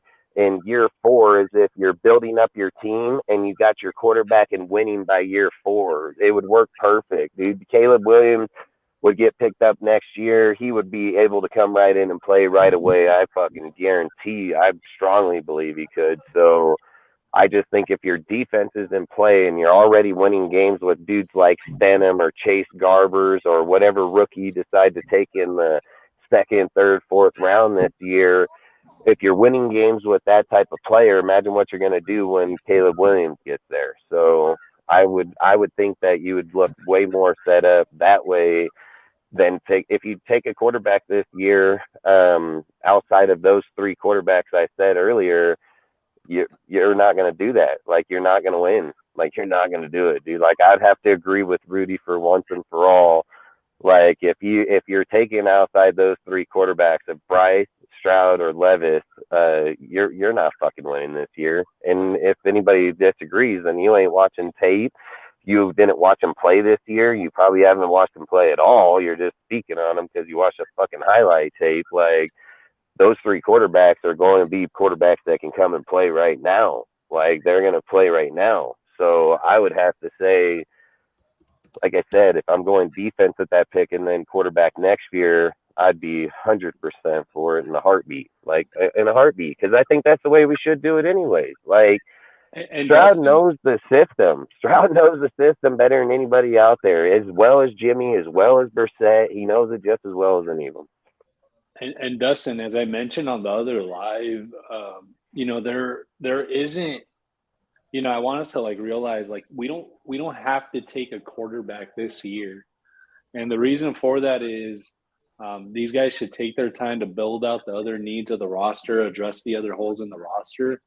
But then related to that, and I mentioned this in the previous live, there's 1,000 ways to skin a cat. I forget the exact saying. Right. There's a lot of ways to win football. Yeah, that's what it is. 1,000 ways to skin a cat, but this is my cat, and we'll skin it the way I want. Exactly, but who knows if they want to skin this fucking cat, by defense and a running game, right? And it's been proven over the course of the NFL. Obviously, it's much more of a pass league now, but it's been proven that you could win with a good ass defense, a good ass running game. Most recently, with the not fucking such a Denver good Broncos quarterback. with. Excuse me. I said with not such a good quarterback. Exactly, with not such a good quarterback. So there are different ways to win, right, in the NFL, and I think we just got to keep that in mind. And we just don't know what Ziegler and McDaniels have in mind, right? Like maybe they just want to build a fucking bully on defense and a bully in the running game and just run over all these motherfuckers. And to tell you guys the truth, that's actually my preferred brand of football. I'm more of a defense guy and a run game guy. So I'd actually love those kinds of games personally. Mm-hmm. Yeah, I'd love for him to go defense for once in fucking our lifetime. And I think to answer someone's question up here, they said, if I think I read this right, just so I can, he said back-to-back losing seasons nutty. But yeah, we've been fucking back-to-back losing seasons for fucking 20 years, bro. Like, we've been losing a long time. We've just accepted 7 wins as a winning season. But, and you're right, lunatic. There is nothing that guarantees us. There's nothing that guarantees us to get Williams. That's 100% fact. But what was that? What did you say the other day when me and you were talking about when I said about a guy trading up in from the 20th position? I said a guy trading from the 20th position, going inside the top 10 to our 7th position would trade there for a quarterback, right? And what was the one deal that you came back with? The Rams trading from 15th to 1 to get Jared Goff. So I'm just going to put it like this. I think if they want Williams bad enough, I'm thinking they're willing. If the defense is intact and the offense is intact, giving up those that first round pick for the next 2-3 years don't mean shit to you because you're already built, ready to go. So if he has to give up four first round picks to get there, I think they'll have the capital to get it. So that's why I would say he could do it. So just to say, like, we could get there. I don't think as long as we're like, the only way I would say like Williams would probably be not a possibility is like 15th on or playoff on, like, you know what I mean? But if we're fucking top 10, I think we're most definitely in there with them. The I one think thing that's I want. why. No, My bad. Go. Well, I just want to say, going back to what I was saying about progress, what I meant by progress, once again, conventionally, and this could be a totally unconventional relationship between Mark Davis and Mick Zieg, and Patrick Graham for that matter. But conventionally speaking, or historically, what I mean by progress is wins and losses. So the record. So, you want to see over time, especially in that second year, you want to at least see a multi-win improvement. You want to have faith in the idea that, or you want to be secure in the knowledge that your head coach is building something, to say nothing of your coordinators and your, GM as well. So what I'm saying is that it's also possible, and this sort of goes back to this idea that I've had for a while now and that I've expressed on the show before, that, it's possible that Mark Davis just kind of sees Josh McDaniels as this, genius who can do no wrong because he just sees the 6 rings that he won in New England, and and just says that, no, because of that you're going to get such a long leash that I will allow you to have back-to-back, horrible seasons, even if that means that, if you want Caleb Williams that badly, that's what it's going to take. So I'm just saying that's possible because, like I said, we don't know what goes on behind closed doors. But as I said from day one, I said that exact shit when we were all talking about that. I said nobody knows what they're talking about, right, because out here we're all making up stuff and blowing air, but they could have went in that deal and literally, because listen, a lot of times when you're looking at like Mark Davis and the owner, you're in Vegas now, bro. There's people that put up $1.8 billion fucking dollars. Like, I guarantee you're seeking other people's fucking opinions now in the direction that you're wanting to build your team. And if they all sat down at the table at the end of the day, and they said, we think that the way that they've been running the Raider way has not been the same since fucking Al Davis has died, because in the honest God opinion, it hasn't. So, and that's fact. So if they're saying like that mentality's not working no more, this fucking offense being fucking high caliber, throw down field, fucking, keep going, it hasn't worked yet, dude. We've had 3 fucking times in 20 years that we've been to the playoffs or even had winning season, period. So I think 4 and out of that whole time, that like outside of the 8-8 record, so to just sit and say, like, if they were looking at this as a model where they're like, we need to flip this structure because of teams like the Niners and stuff. I've spoke on this numerous times where the Niners cap against fucking Purdy and frickin' Trey Lance is only going to be like $6 million at the end in 3 years from now. So even if they extend a contract or not, they still have to play off the old contract, dude. Sometimes they get signing bonuses up front, but they still playing off the old contract. So like I said, and to answer the question here is, you're right. If he's at first pick, but Drake Mays is a ballin' ass motherfucker too. I prefer Stroud in this draft, just like I've spoke numerous times. I prefer Stroud. I'm not saying that Bryce and Levis can't be the guys either. I prefer Stroud. I prefer fucking Caleb Williams massively. I'm a USC guy. Massive Caleb Williams fan. So, but I'm not gonna say no to Drake Mays either. Like, you're not gonna hear me be like, "Oh, sorry, I got to take Drake Mays." Oh, damn. Like, I'll take either one. I prefer Caleb Williams by a mile, but I would not be pissed off if we ended up with Drake Mays.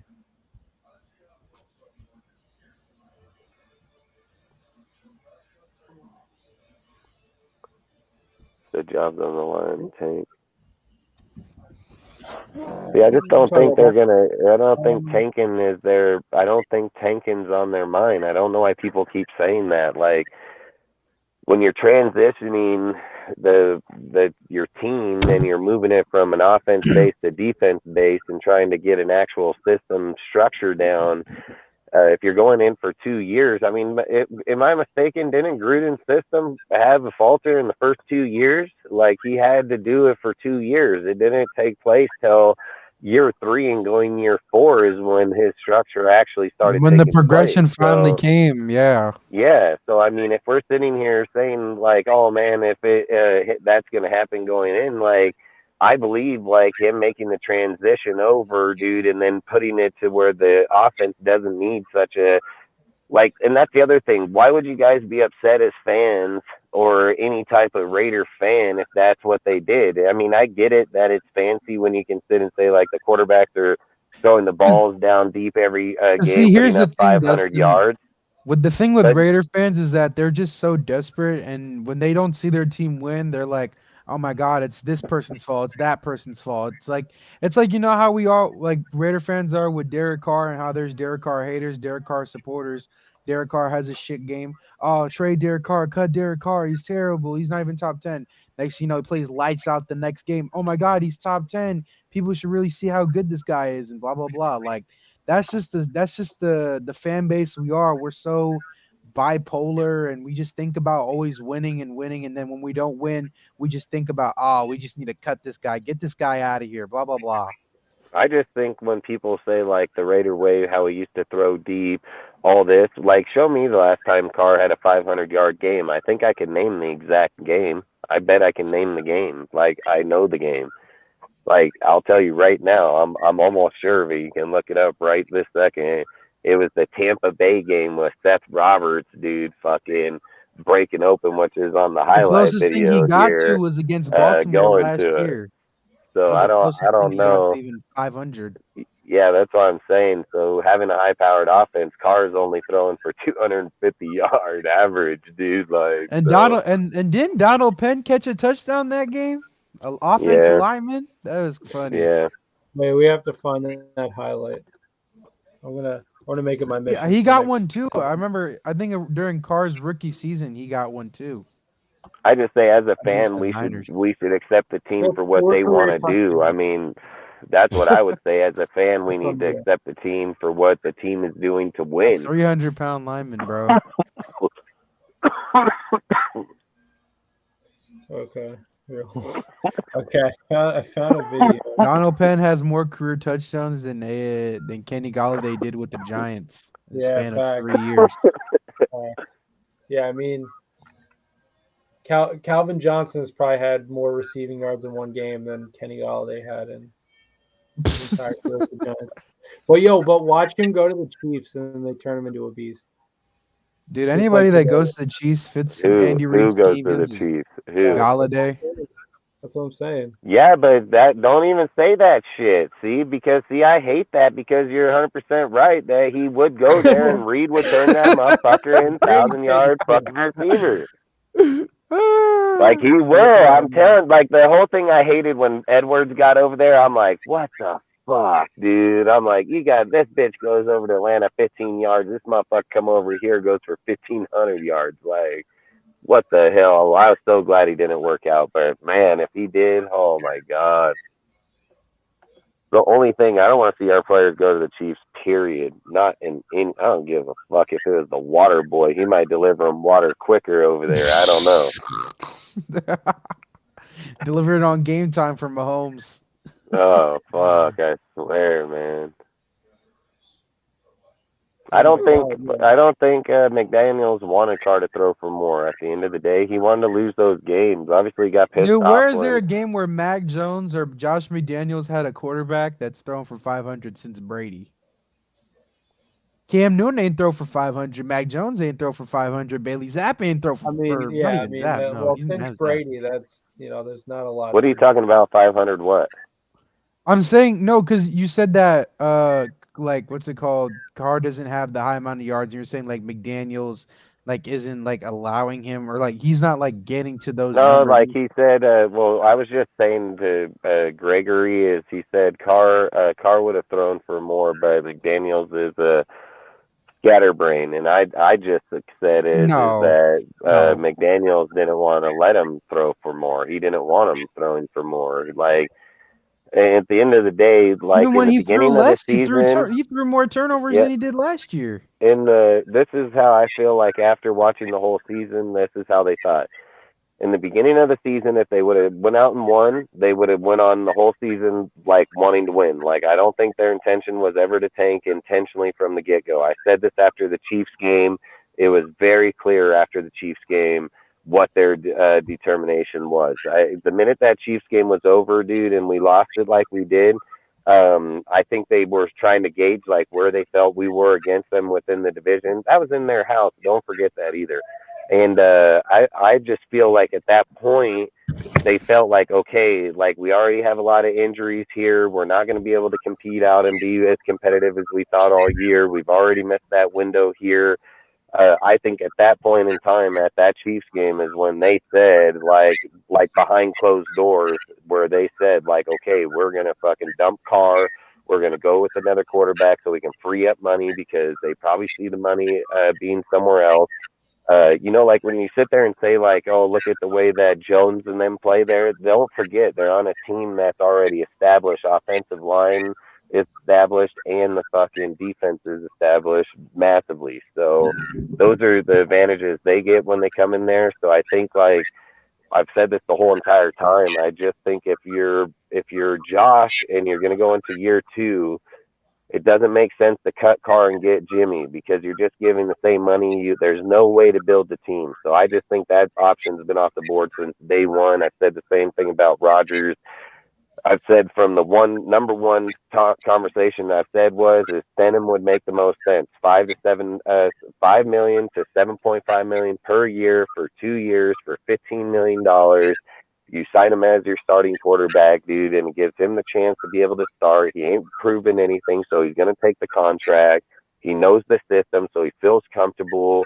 And not only that, is that if he did get a Stroud or somebody like that, like I believe that Stenham will teach him because he knows it very well. He was teaching Carr. He was teaching everybody, Chase Gabbert. Like, he's not a stingy dude, man. Like, he will teach them the system. So I believe Stenham is going to be the dude, in my personal opinion, because people sit and say, like, if Brady was here or Rodgers was here, he would help the vet. No, they fucking wouldn't. No, they wouldn't. Dude, like, I hear the Tampa over here talking this bullshit that they believe that fucking Kyle Trask is they're the best quarterback in that division. Like, okay, well, I mean, I don't know at the moment. I would still say Wentz, or I would say fucking Darnold. Jameson Winston is better than that fool by a mile. But whatever. But I mean, Heck, even they can Darnold's still. better. I mean, fuck, anybody's better over there. Fuck, that guy ain't done shit. I don't even know if he's even played an NFL snap yet. Maybe once. He did. He But played last year, one game, and didn't do anything. yeah, that's all I'm just saying. Like, they're just talking out their ass for sure. But That's just Bucks fans. They're in a panic because they don't got Brady for them no more, man. They're like, oh man, what do we do? yeah, I just think if we can Yeah, move our exactly. team, like they knew, started to like be at brain that. delusional. But like I said, I'll ramble about shit, dude, because that's just how I am. But like I said, I just think they knew at that point that's their option they wanted. Like I said, I don't think it was intentional, but that's why I think they got so pissed at Carr at the end of the season is because of where they were going in the draft. You guys heard me say it all year long. I was like, dude, they want to get down there. Carr over here audibling out, dude, and fucking change. Like, he's the one winning game. Like, they're sitting over. I said Josh was pissed off on the sideline in that deal. You know, like, he was pissed, dude. Like, you can tell. And when you see that type of shit, dude, it's like, yeah, the team's happy they're winning, but I feel like that's also why he benched him too going in that Niner game. It wasn't about that if he got injured. They were like, if you fucking win this game, man, like, we're fucking some deep shit. I think the Stenham deal was they probably felt like they weren't going to win. They just wanted to keep it high so they can prove they can get a $2 million quarterback to do the same thing as a $40 million. So I think a lot of points are being proven, you know, and when he's sitting there saying, like, look at Purdy over here where he's playing at this level because the defense is, we can do the same thing. We just got to get the defense, you know, like, so like I said, I think they've had this plan in from day one, dude. I think they wanted the Gruden team to win. But the second that they knew that it couldn't, like it wasn't going to work for them, look, I don't think they're used to losing like that. Even with Jones, they're not used to losing like that. Like, you know, like Mac Jones, like they're still going to be 9-8 team, even trying to get, like they're going to, even this last year, they came from behind and tried to get back in there. So I'm just saying, like, that team ain't used to losing like that. And I don't think these guys want to keep doing that shit either. I think they want to figure it out from the get-go, go from there, and go. And hopefully, like, what's wrong if Stenham comes out next year and the defense works this year and they get a fucking another backup and, like, the Browns, you guys are saying 2 through 5.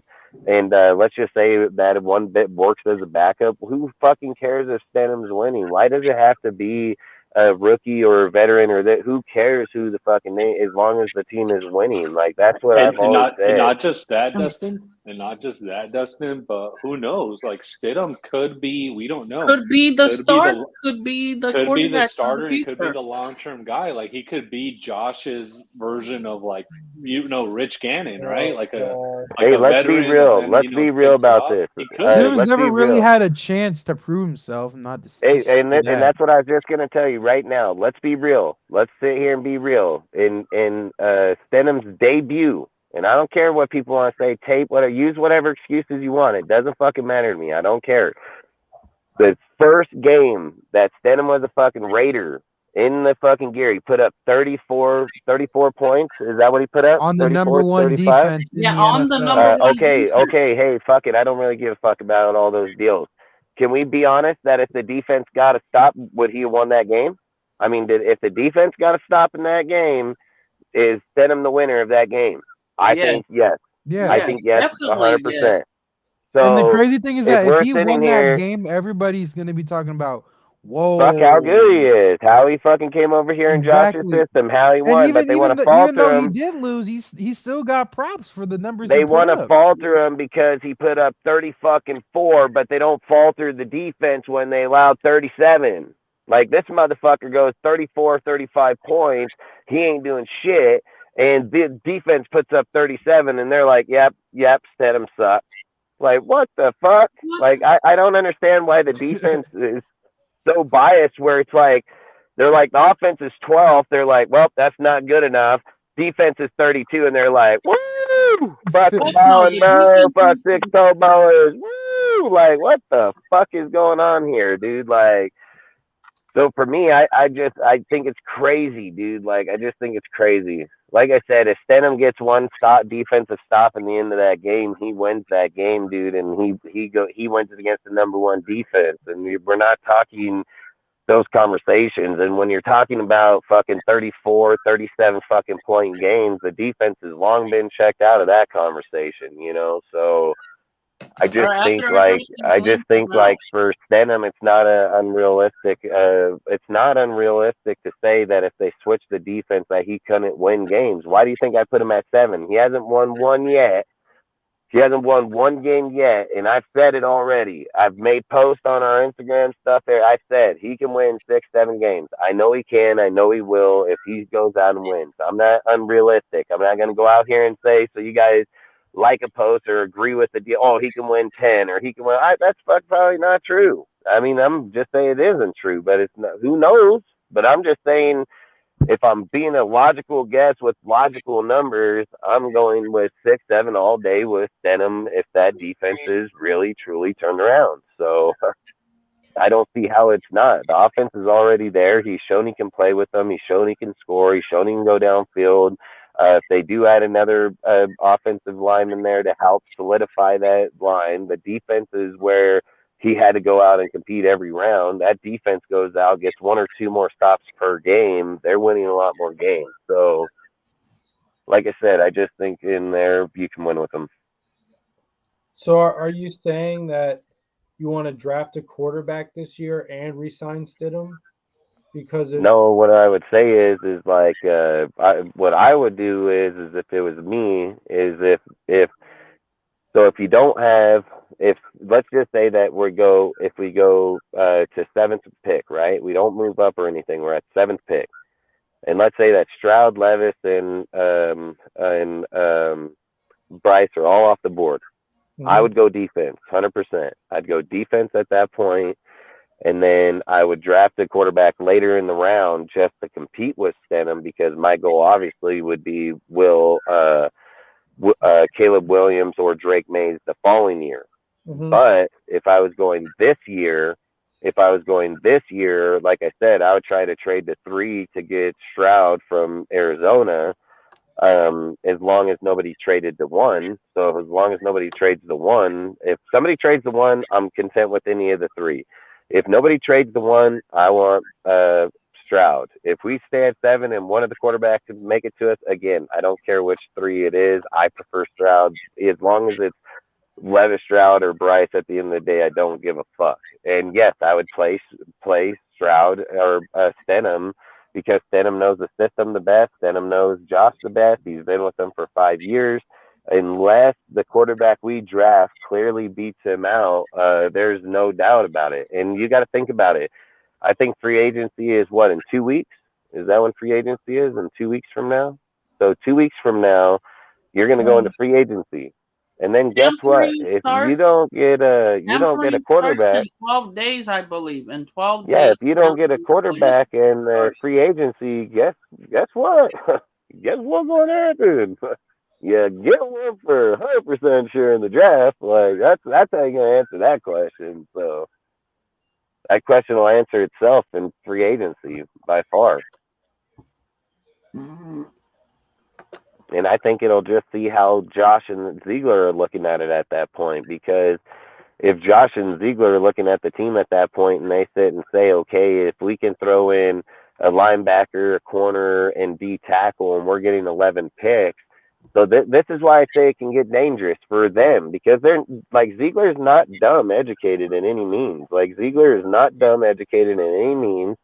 And if Ziegler's sitting here thinking, okay, we have $43 million.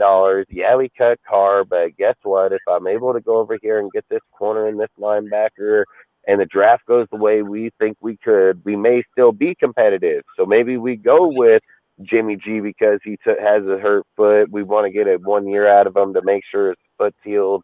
Let's go for $20 million.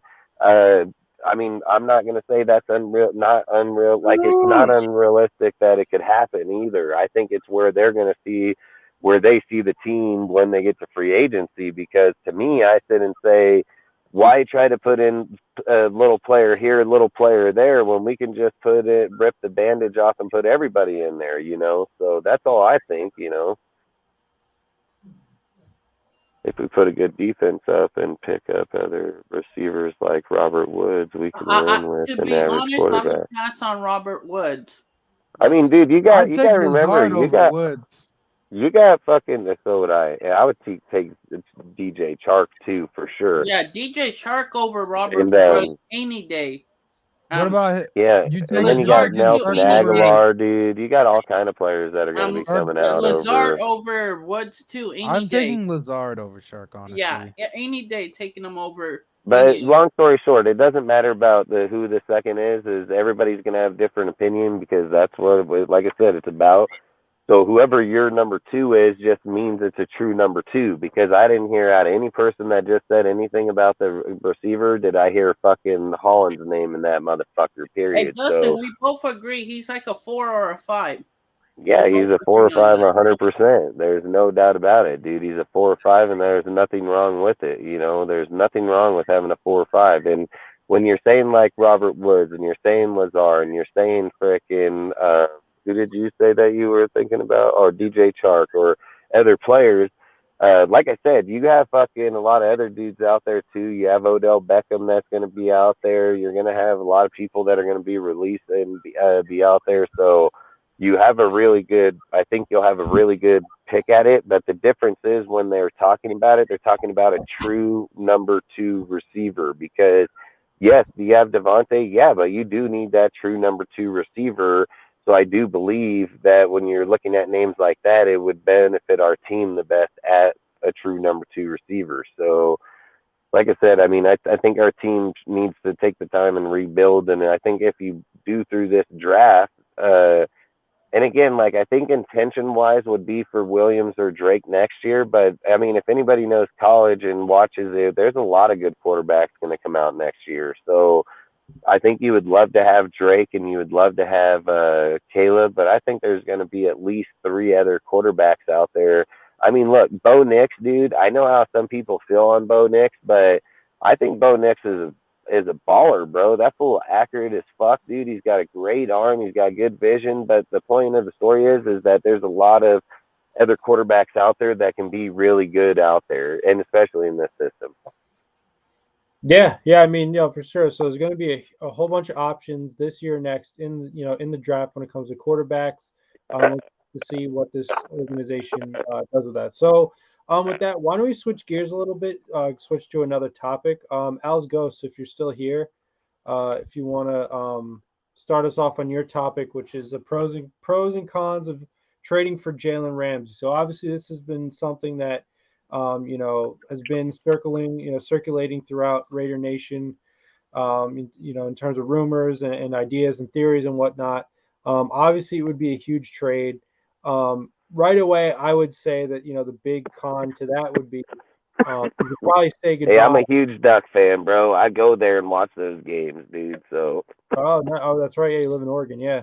Yeah, my woman, I fucking send her to school, so I go there and watch them. So I was going to start on what you think the pros and cons are. I would just say first and foremost, right off the bat, one big con would be, in terms of a trade, you're probably kissing any kind of chance of drafting a quarterback this year goodbye in the first round. So that right then and there could be a potential, wrench in that whole plan. But Alsgos, if you want to start us on Devontae and Ramsey sounds like bad blood too. What? I don't like Devontae and Ramsey in the locker room together. I don't like that. That's bad blood. So, I mean, it'd definitely be interesting. It's kind of like, Montez Burfict and Antonio Brown. Oh, yeah, that was – oh, man. Which, by the way, I don't know if you guys saw Antonio Brown, unrelated. He's blaming James Harrison for CTE. But on the Jalen Ramsey situation, he's claiming that James Harrison wore an illegal helmet and gave him CTE. But on the Jalen Ramsey topic, obviously the pros, elite defensive back. I think he's a rare guy who could play both safety and corner and nickel corner. I mean, shit, I could even put him at dime linebacker because he's pretty big. He's got size. And, what I really like about Ramsey are two things. Actually, three. One is he's super instinctive. Number two, he's a damn good tackler. And number three, he's got that swagger that I think elite DBs need. And it reminds me of those like old school DBs, right? That the Raiders used to have. And, shit, I wasn't even in diapers when they were around, but, like Lester Hayes and like, Mike Haynes, those type of guys. And then you get Namdi later on. Obviously Charles Woodson and all those guys, like a tradition. And then even going further back with like Willie Brown. Like the Raider DB is supposed to be a cocky motherfucker, He's supposed to be a guy who gets it. He's supposed to be a guy who gets in your face, your gets blood in the pumped, head of dude. receivers. And not just that, right? But smacks you across the face if you're going down the middle of the field. Think of like Jack Tatum Damn and, right. all those guys in the Soul Patrol in like the 60s and 70s. So he fits the mold of a Raider, right? Like Jalen Ramsey, just like he's like a fucking Raider. Like the other guy who I thought for the longest was a Raider was Aqib Talib. Like I think he was like the mold of a Raider defensive back, and I think Jalen Ramsey would fit that. But then looking at the cons of getting a guy like this, I mean, I think the price would be probably pretty hefty. I'd say probably at least a first, maybe a third in there. He's going to want to get paid, probably somewhere around like 20, 23 million. I could see the guy clamoring for that kind of cash. And so the question is, do you give up the kind of draft capital that it would take to get someone like Ramsey? And then related to that, would you pay the guy the kind of money that he's going to desire? I mean, those are the pros and cons. Right. I don't think Ramsey, miraculously makes our defense, a top 15 defense or anything like that. But I think he certainly makes it better and more competitive. And I know that Max Crosby is out there, actively. Dude, he would be the best corner we have, and he'd bring the dog out of Nate and Brock, dude, in a heartbeat, dude. Like, our secondary would instantly be upgraded by a mile. Oh, look, Amik Robinson, Jalen Ramsey, like like straight fuck up, like that easy. Like Ramsey is a fucking beast, bro, and he's a dog, and that fool's 28 years old, just had his best fucking career yet, he's had his best season yet in his career. This is how I would approach the conversation. First round, no. If it's outside a first round pick, I would talk, because even with his contract hit, I think he was only hitting, I think it says to the team it was going to be 22, but on the salary it's only 14.5. 14.5 is what he would be taking. So I again, and if Ramsey's getting traded, I mean, you're going to restructure that contract anyways. And let's just be real, if I'm giving Ramsey $18 million at 28 years old for the next 3 years, I would do it in a fucking heartbeat. So, I mean, there's not even a doubt in my mind. And people can sit and say like, oh, he's getting older, he's getting burnt. Well, let me tell you something. In a lot of systems, in the 3-4 system, they run one corner zone, one corner man. Rakia is young. He's a man corner, dude. Fucking Jalen can be a great fucking zone corner, but he's still a man corner. Is he gonna get beat? Yeah, but that also depends on the safety over the top of you too. So if Ramsey's there, I think Morik gets way better. When Morik's sitting back there struggling, and I get that people are hyped on Amik, dude, but Amik is not real fucking number one corner. There's no, and then if we even say that he is on this team, just like not even worth talking football at that point, because he is not no one's number one, just like Mac Hollins ain't no one's number one or two. So and the other thing, Dustin, like he's 28, and I think he's still, I think Ramsey could still play corner, but I also think he's going to be the type of guy like Woodson. Once he starts losing a step, you could move him. He can go to safety. Yeah, and I see that 100%. That's why I'm saying Ramsey's every bit worth a player to invest in. Like, that's what I'm saying. Ramsey's every bit worth it, dude. He's a dog, bro. That fool's a dog. And who gives a fuck if fucking Ramsey and Devontae had bad blood in the good? Fuck, make them play harder, make them work harder, make them practice harder. Like, I don't give a fuck. I've always said, look, if I've always said, like, we rodeo for a living, dude, and if you take a $50,000 horse and just set it in the stall all day and don't condition it and don't take it out there and rope on it, it's more likely to end up injured. The horse that stays in motion, working all the time, conditioning, doing its job is less likely to get injured, dude. So I don't have any issue with them competing, bro. Like, I have zero. Let him in fucking Renfro fucking go. I don't give a fuck. Let's go. Like, yeah, and not just that, Dustin. There's an old saying, iron sharpens iron. Damn right. Iron sharpens iron. Like, that's the way to do it. Shit. Yeah. I actually want combative practices. Motherfuckers over there worried about their feelings. Like, I hate hearing these conversations these days, dude. Like, oh, you gotta worry about his feelings. Motherfucker, you got fucking hurt feelings. Don't show the fuck up over here, because I'm sure my feelings ain't hurt. I'm sure I'm about to hurt his feelings, but, like, I know that ain't, like, I hate that shit, dude. Like, you got hurt feelings and don't come. Like, you don't like it, give your money back. Fuck, quit bitching. Like, you act like you're out here, you just a spoiled ass motherfucker. Oh, I got 30 million. I don't give a fuck. You don't like it, don't sign the contract. You don't like it, guess what? You know right where your bank is. You know right where your fucking bank card is. Go get that bitch over there. Tell them you need to send that money back over there. Like, then you can talk about it. Like, otherwise it's bullshit. Like, fucking take the money, let's go. Like, and I'm telling you, Ramsey would be a good option. I've said it. Ramsey's one of my favorite players, dude. He's a fucking straight dog. I love Ramsey. I've heard people tell me, oh, Ramsey's washed. He's the third best corner this year, dude. He had a career year. His best career, as a fucking player was this year. Motherfuckers like, he's washed. Like, get the fuck out of here, dude. Like, I would take Ramsey in a heartbeat, dude. And I don't care. I'd give him $18 million. Like, I'd pay Ramsey $18 million right this fucking second. What do you think, Jeff Cortez? Yeah, I would just say that, like, first of all, Davante Adams is pretty much the only receiver that Jalen has his hands full and then more with. So, it really could be, at least for him, if you can't beat him, join him kind of a thing.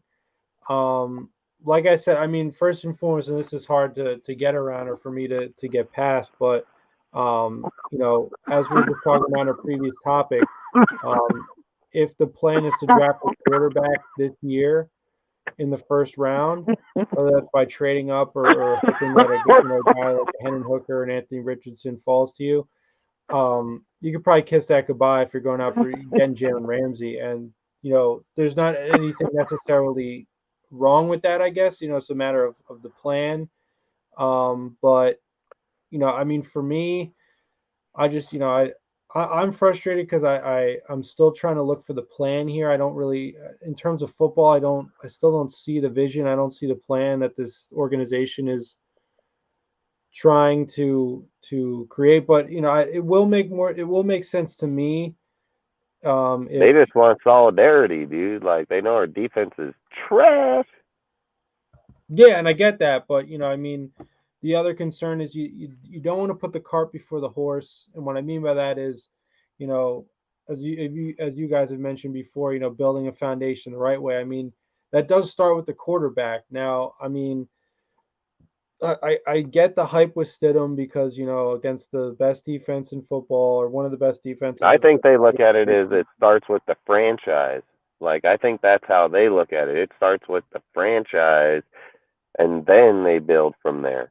Like, I get people are looking at it like, you're right. You are right about the quarterback, but I think they're looking at it from a way bigger picture. Like, the franchise is like where I think they're looking at it more.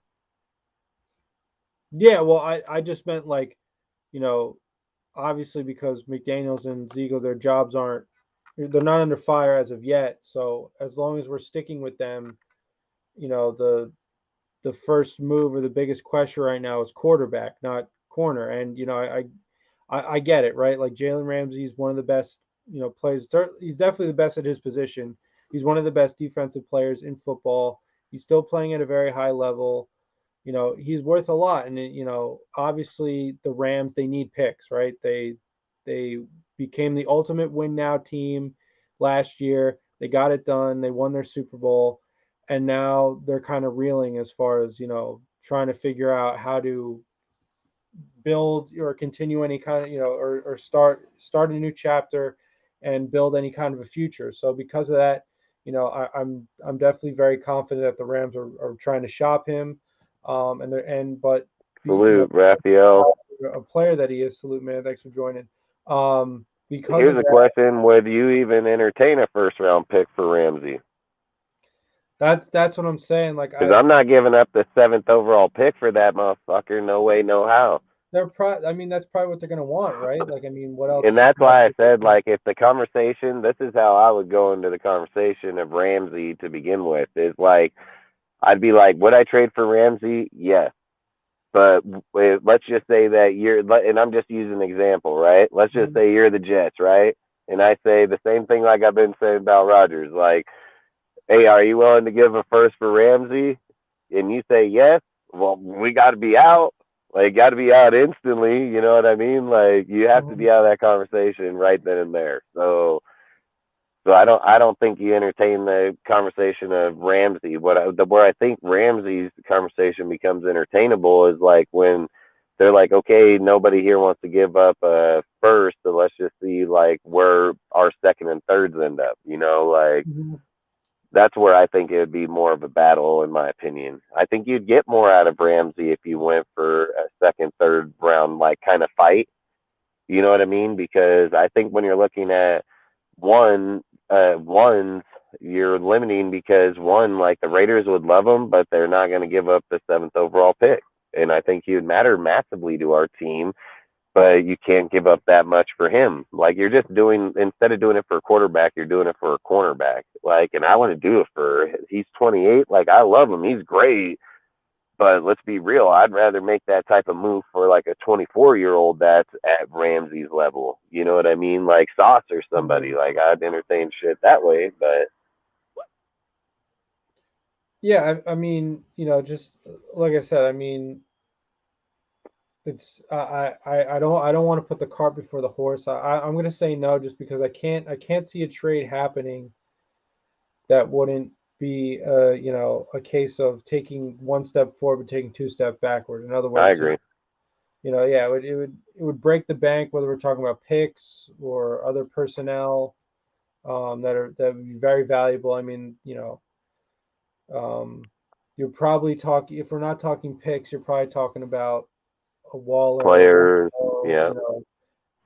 Guys that are supposed to be a part of this core. But like I said, I still can't make heads or tails of what exactly the plan is right now, which as a fan is frustrating, but I think objectively, as a football fan or as somebody who understands the game, it's very concerning for this team. So, but yeah, I mean, as far as Ramsey goes, yeah, I think the price is going to be too high. I definitely think the Raiders have made calls about it. I think they've tried to inquire about it, but what was the one thing that Mike Mayock used to say all the time? What was the one thing he said? If you're not doing your due diligence, you're not doing your team or your franchise any justice. Just because they go and look at somebody or evaluate them doesn't mean that they want them. It just means that when they go there and see, they want to make sure, just for the justification for them, the franchise, and everybody else, that what they've seen is true. Like that's what they're doing. That's all they're fucking doing. Like when people are saying like, oh well, he's over there, he's just doing it to make sure what he evaluated is right. It has nothing to do with if that he thinks this or that. They already have their board. I promise you, their board's already created. I guarantee it, dude. By around the whole room, dude. Like their shit's been created fucking probably 50,000 times over, million probably, So I just think, like I said, they're not dumb educated. They're very smart in what they're doing. And Ziegler's about to shock people because I think this is what I love about the draft is we can debate it like, are we going quarterback? Are we going to go defense? Or how are they viewing our team? You feel unstable about, you don't see a direction. I feel differently. I feel like I've said it. I think you have to have a structural base, dude. I think with the way that they've came through their franchise, that that they've been through the tree, like the Belichick tree. I think they believe, like, when they have their book and they open it up, they say, like, hey, defense is foundation for that type of scheme, that type of system. So I think, like, they have their structural base. So in my opinion, like, when I see the moves, the way that they're looking, the things that they're building up with, I said with the draft picks, like, I see their vision because I've seen it done before. I've watched this shit be done. So I see their vision, and I've said I have no issue if they transpire. And I get how you feel. You got Devontae, you got Waller, you got Renfro, you got Jacobs, but that's my point. Is it's not technically just because they're moving over to the defensive side like that it's the end like that they're not going to win or not. But again, who says they can't win? Who says they can't win with Stenham and have 10, 12 game wins with the defense, you know? So, like I said, I believe where I think the team is going. I think they'll make it there. I think he can change his cap when he comes out of there. I mean, I know he has a dead cap like that, but when teams restructure is usually how you get him off of there. So I don't know the technicalities of, like, how they'd move off that 32 million. They'd probably have to eat some of it, but at the same time, I think as long as he was willing to get out, I think we can restructure that contract all the way brand new. So I would just say, like, I think, like you said a second ago, I just don't think it's a need that we would need to go give up any first round pick at all in any conversation, period. Mm-hmm. And if you're saying that too, that he's a better option than, like, if say Henry Tutu's on the board, I would probably favor Henry Tutu, and I'm gonna tell you why, is over Ramsey in the second round, because Henry Tutu is young. His contract's only going to be for 4 years. It's probably going to be about $20 million in total for 4 years, where Ramsey is going to be like $18 million the first year. And you're going to do him for like 3 years. So what is that going to be like? What is that? 24. So it's going to be 44 million. It's going to be 44 million. Fucking, no, 54 million. So you're looking at right around 50. No, it's 24. Yeah, 54. So, long story short, you're paying this dude a lot of fucking money in that time span. For those, I'm a favor of paying a dude for 5 years, 20 million. Like, I'm in favor for paying our number one pick 5 year, 20 or 34 million. Like, I'm all about that shit. You know, like, I'll do that all day. Right. Yeah, I mean, you know, I personally don't think the money is the issue. It's the trade, right? It's the how much, you know. Any draft picks to him, it messes up our whole entire deal. Right, and that, I mean, but look, I mean, you know, this is what we're talking about, right? If the plan, once again, and you know, I'm not making any assumptions or anything, but I'm just saying possibly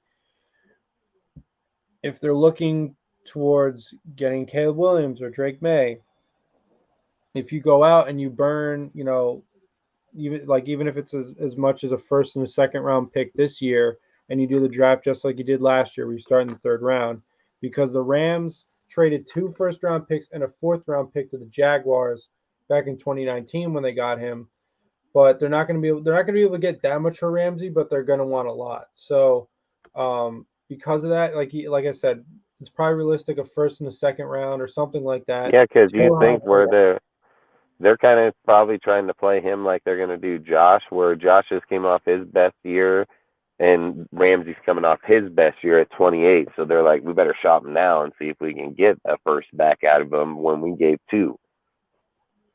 Well, I wouldn't say he had his best year. I mean, he did have a very good year. He did. His stats-wise, in his stats, when I was reading on it, it said this year was his best stat year of his career. And I thought the same thing. So I ain't gonna sit and say like I looked up every single individual year. But in the article that I was reading on him, that they were talking about him, was they said he was the third ranked overall. He was the third ranked overall quarterback or cornerback of this season, and he had the career stat year of his career this year. Hmm. Yeah, I mean, he was a Pro Bowler this year. I mean, obviously, this wasn't one of his All Pro years, so I mean, but yeah, it's debatable. But yeah, I mean, he's still in his prime. Like I said, I think he's still the best corner in football. I'm just saying, alternatively speaking, you give up 2 picks this year. I'm sure the Rams would definitely go for that. You name Stidham your starter. Um, I guess maybe like Chase Garbers or something your backup reason, but whatever. But Stidham's your starter. Um, bridge quarterback kind of a situation, or maybe Stidham is the guy, but if he's not, um, then I guess you try to put yourself in a position to draft a Caleb See, I Williams or don't think it's about like Stidham being the future quarterback. You know what I mean? Like I don't think it's right. about that. I think it's about like I think when they're looking at like say drafting the quarterback or moving to that next quarterback, to them they're just saying like that's learning terminology, getting these other players. I think that's why they outed the Rodgers one so quick, like publicly now, because they're like, dude, this guy ain't gonna get along with us. So why the fuck are we even talking about this shit? You know? Mhm. So that's all I'm saying is like I think when when they start looking at stuff like that, I think they're looking at it like when they publicly came out just recently and said the same thing about like they want they're not wanting to look in a veteran and try to fix his tape and stuff. They want to look to a rookie and try to develop him because he has no habits created yet. You know what I Mhm. mean? Like when you get a veteran, even with Jimmy, like right now, all right, we all sit here and say like, yeah, Jimmy's gonna know the system. Jimmy's gonna know, but look, let's be real. Jimmy ain't been in that system for multiple years, like long Mhm. time, and Mhm. he's gonna have to come back and learn shit too, no different than anybody else. So it's not like this dude just like the reality of it is like if we were gonna be real, it would have been Tom Brady because Tom Brady been in that system so long. I don't think it would have been hard for him to come back and adapt instantly. I'm not going to say that Jimmy wouldn't know the system, but I don't think his adaptability would have been the same because we're talking about Jimmy playing in the short window of his career in that system where Tom Brady played it his whole fucking life, like his whole football life in that system. So Mhm. I, I think there's a big difference when you're looking at it. So I don't think that's why I'm just saying the comfortability for them was Stenham. Like that's all. I don't think like when I say it, I'm not saying like yeah I want Stenham as our fucking. Everybody knows I hate Stenham. I said that shit right in the beginning of the season. Like I can't stand this fucking guy, and that opinion hasn't changed of him. But for after watching them, how they evaluate him, how they see him, the way I think that they're looking, it's not about him being a starter. Like it has nothing to do with that. It's about how do you fix the team, retain the money, but still be able to go out and win some games because that's Mhm. what's going to matter. Can we win some games in our house? For ticket fan holders or people to come here. Like that's what'll Right. matter. Like road games, I don't think they're really worried. The division, I think Josh already proved his point. Like I think, and I spoke on it multiple times throughout the year that Josh proved that he can play the division and win. Like I knew he could do it. He played it at a pretty high level. I don't think that's the issue. So I think what the issue is now is we started high, we need to break down and go low, and then we need to get back high. Like that's really what he does. But we started high with Gruden's team. I need to break down to my team, and then I need to rebuild back high with my team. Then go forward. So that's all I'm saying is like I think Stenham is that best player in that time because in this year's free agency or draft or trade, like what quarterback are you trading or getting off of anybody? Like if that you're saying like that's going to be my franchise quarterback, I don't think any guy out there. I've said this the whole time. I don't think Right. there's anybody. I just said Rodgers, and when we talked about it, I said Rodgers would be the best fit for us personally, just because Brady's getting old. So that's all I ever Mhm. said about that. Like I didn't say like, oh, let's go get Rodgers. I wanted him. I just said he would be the better option. So I just think frickin' for us, we need to do like for Josh, like I said, I just think what's wrong And again, we got to quit saying Josh. It's not Josh that's building the team. It's not like Josh is building his offense and Graham's building his defense. But Ziegler's made this clear as day, dude. And if people don't believe it, just go back to the very first presser that he came to this team and had it on that table. He said out of his own mouth, at the end of the day, it's going to end right here with me on this table. So me and Josh will agree and disagree sometimes. We're going to fight and argue about some, and we're going to agree about some. But at the end of the day, that it comes across my table, he makes the final say. So like that's what it is. His vision, how he sees it, and Josh and him came from the same vision. So I don't think it's going to be too far off. It's just I think where their debates will be is just player evaluation. You know what I mean? Like if you're going to hop off, just in the show here because I'm not going to stay on here and be on here for the whole night. Okay. All right. Yeah. I mean, I was going to price down for another like 10 minutes or so. Yeah, we can. That's fine. Like stay until 9:15 or so. Yeah. Cortez, could you post the other two links? Which one? The Instagram and the. If you want to put up a different topic, let's talk on something else, or something. I don't know. I don't know, man. Like I've said, I just think our team ain't as far off as people think. And I'm going to stick with it. So when we do come back to it, I'm going to be right again.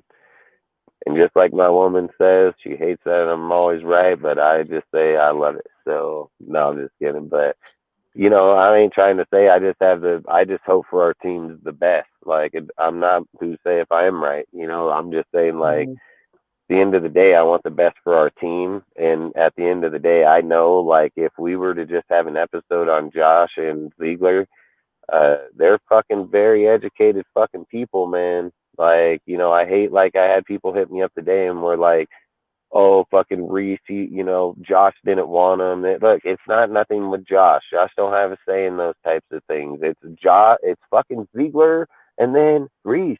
And you have fucking Champ and all these dudes and the way that they view shit and the way they see shit.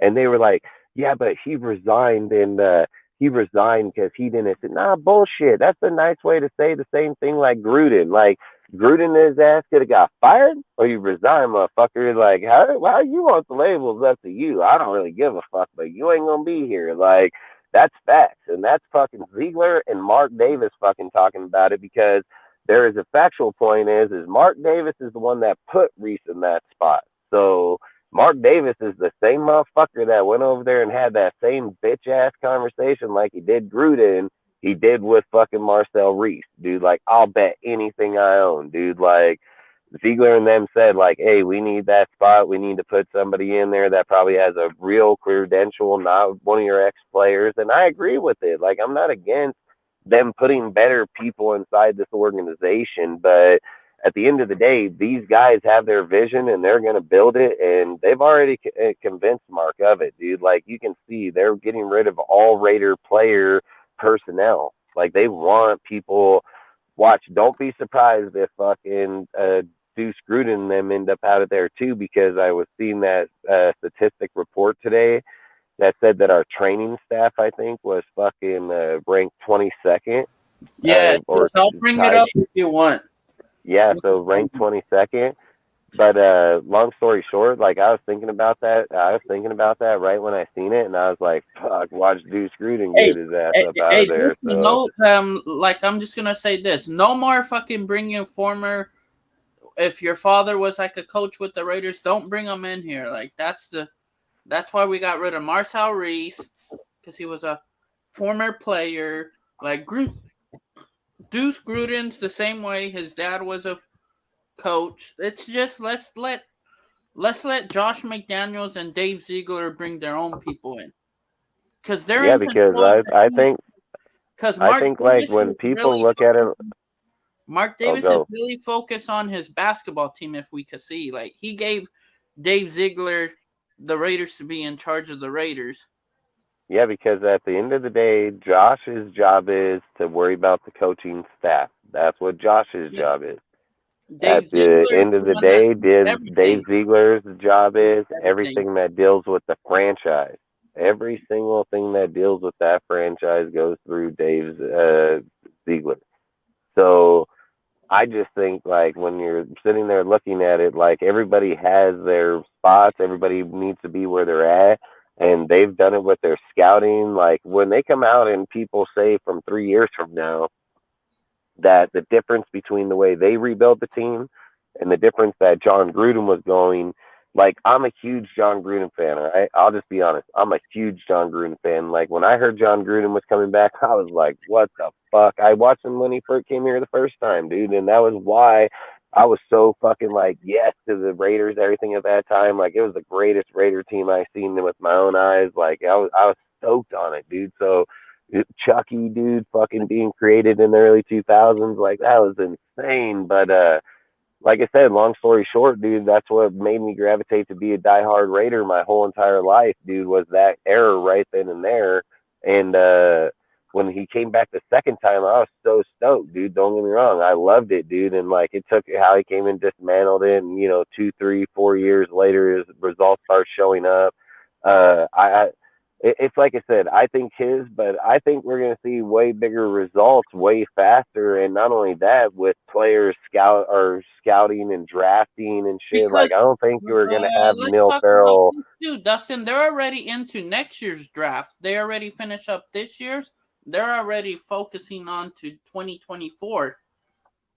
Yeah, I probably wouldn't Like whenever disagree with they finish, they that. go to the next year and just get it I going. just think like what I'm saying is if they had 3 first-round picks, dude, like I don't think you're They gonna would have have hit them on most missing two on. of them, at least two of the first. Yeah, they probably hit on all three of Yeah, them, or but all I don't three. think they would have had a Nil Farrell pick in there. Is all I'm Hell saying. no, Like, heck no, heck no. They wouldn't go for Nero Farrell.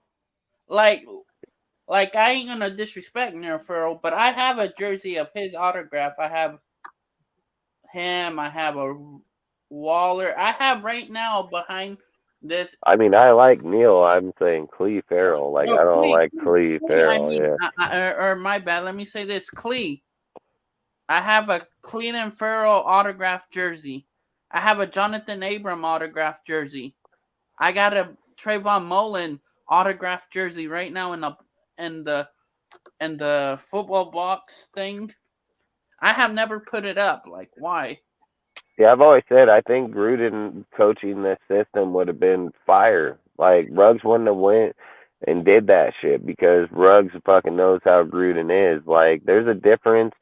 So look at it like this, okay? I've been Let's telling just be people honest. like this Mr. is my Coach will opinion. never So be a I head coach. people like I'll put it like this. I've told Cortez this, multiple people in conversations. It's my opinion. Take it for whatever you want and however you want. I don't really care. But when people sit there and look at Rich Bisacci and Like everything they Dustin, he's look at not a Mac head Hollins, coach. right? They look at Mac Hollins. When Rich Bisacci was here, he got the head coaching job because of everything that happened there. So people feel for him because he's a good guy, that he's a good dude. He's fucking got a lot of people But respect what's his him. People see him specialty as the last year? person he is. Can you look But up at the end of the his day, specialties? he's gonna get an interview because people respect the person he is, but he ain't getting the job. He's not gonna No, get the like I job. just said too, And Dustin, he's Mac not a Hollins head would be coach the same way. material. Mac Hollins is the Rich Bisacci. Like Mac Hollins is the Rich Bisacci. Here at the Raiders, he's going to be number 2 receiver. But when he leaves here, people like him because he's a good guy. He's got good personality. He's going to get along just fine. And guess what? He'll get the interview, but he's not going to get the job. Like he's not getting the job, man. So I just think like when you're looking at the way the Raiders are, Max should be a 4 or 5, and that would be good for us. There's nothing wrong with that type of player being in that position. That's where he belongs. That's great value. That's phenomenal value for us, dude. Worst case, someone gets hurt, he shows up. If he's getting 300-400 yards, then that's great. That's what he needs to do. So that's why I would trade off a fucking Josh and go with freaking Sincere McCormick, dude. Pick up the picks and let Sincere and them go split the duty. Let Britton Brown see if they draft another guy. Get rid of Zeus. I hate the guy. Like, I mean, there's plenty of players here, dude. We got a lot of players around here that we can do a lot still offensively. Like, the only thing where we're kind of screwed offensively, in my opinion, is like even looking at the line, people are like, well, we got this. I mean, you still got a lot of guys that are just coming off injury that are going to be back on this line next year, dude, that'll be here. So I don't know if I'd be so fast to jump out there and just to say, like, the line's so depleted, you know? So I'd probably wait on that just a little bit longer. And then if I was really going to say a position outside of receiver, it'd have to be tight end. Like tight end, we didn't Hey, have a lot bro, of depth there's a there. We bunch didn't of have a lot of tight people. ends. So Dustin, there's a bunch of tight ends in this year's draft. There's yeah, a that's couple all. that we like, Dustin, that I would take in the later round.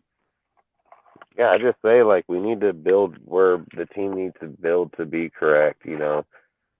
And I don't see why anybody would not agree with that, because if your team's better by breaking it down and reconstructing it overall, what's wrong with that? You know, So, like I get that people like hey, to say Dustin. Derek Carr and Devontae, but maybe that's not how it goes. Hey, Dustin. So Monday we'll know who when it's tampering when you could start doing contracts by Monday. By our What, this show, upcoming Monday? This no, upcoming Monday? no, the following 2 weeks from from a couple days ago. So that Monday we should have some good topics about players if we get players that day.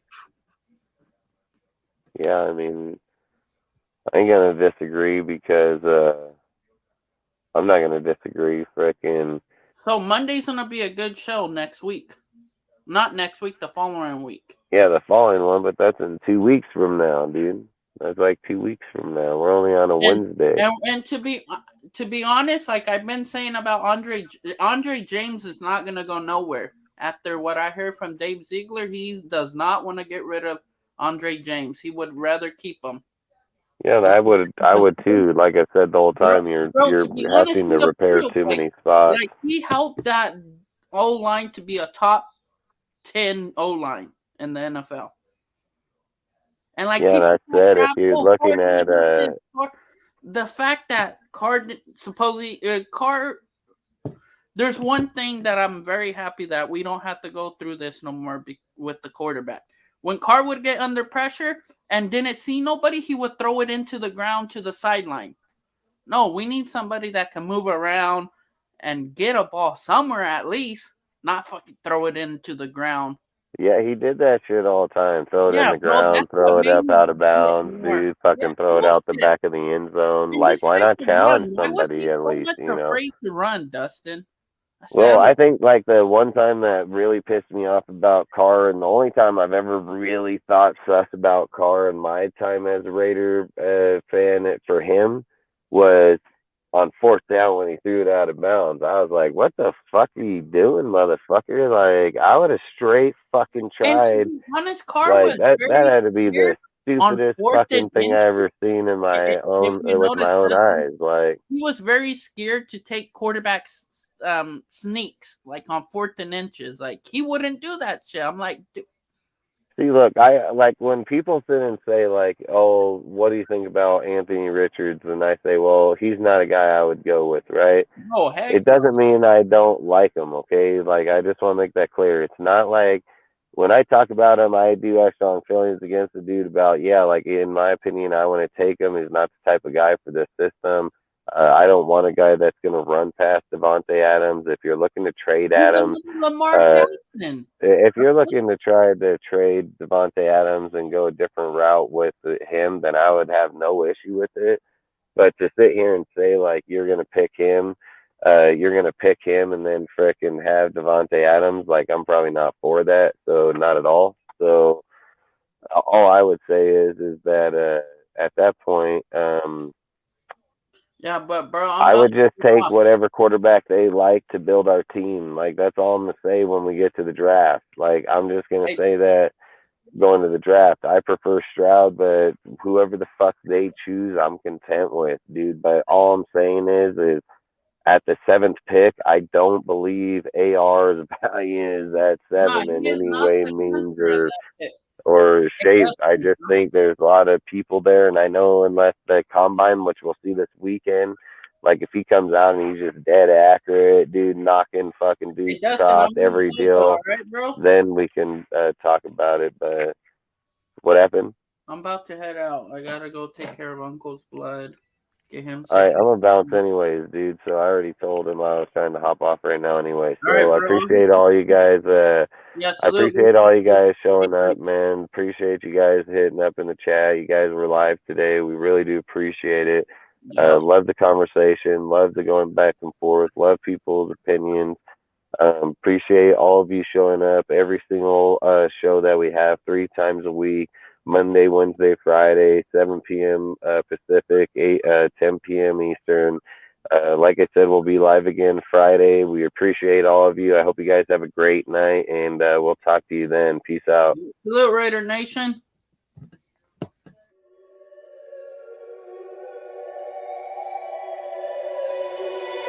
Wake up to the sounds of the silence that allows for my mind to run around with my ear up to the ground. I'm searching to behold the stories that I told when my back is to the world. Was smiling when I turned.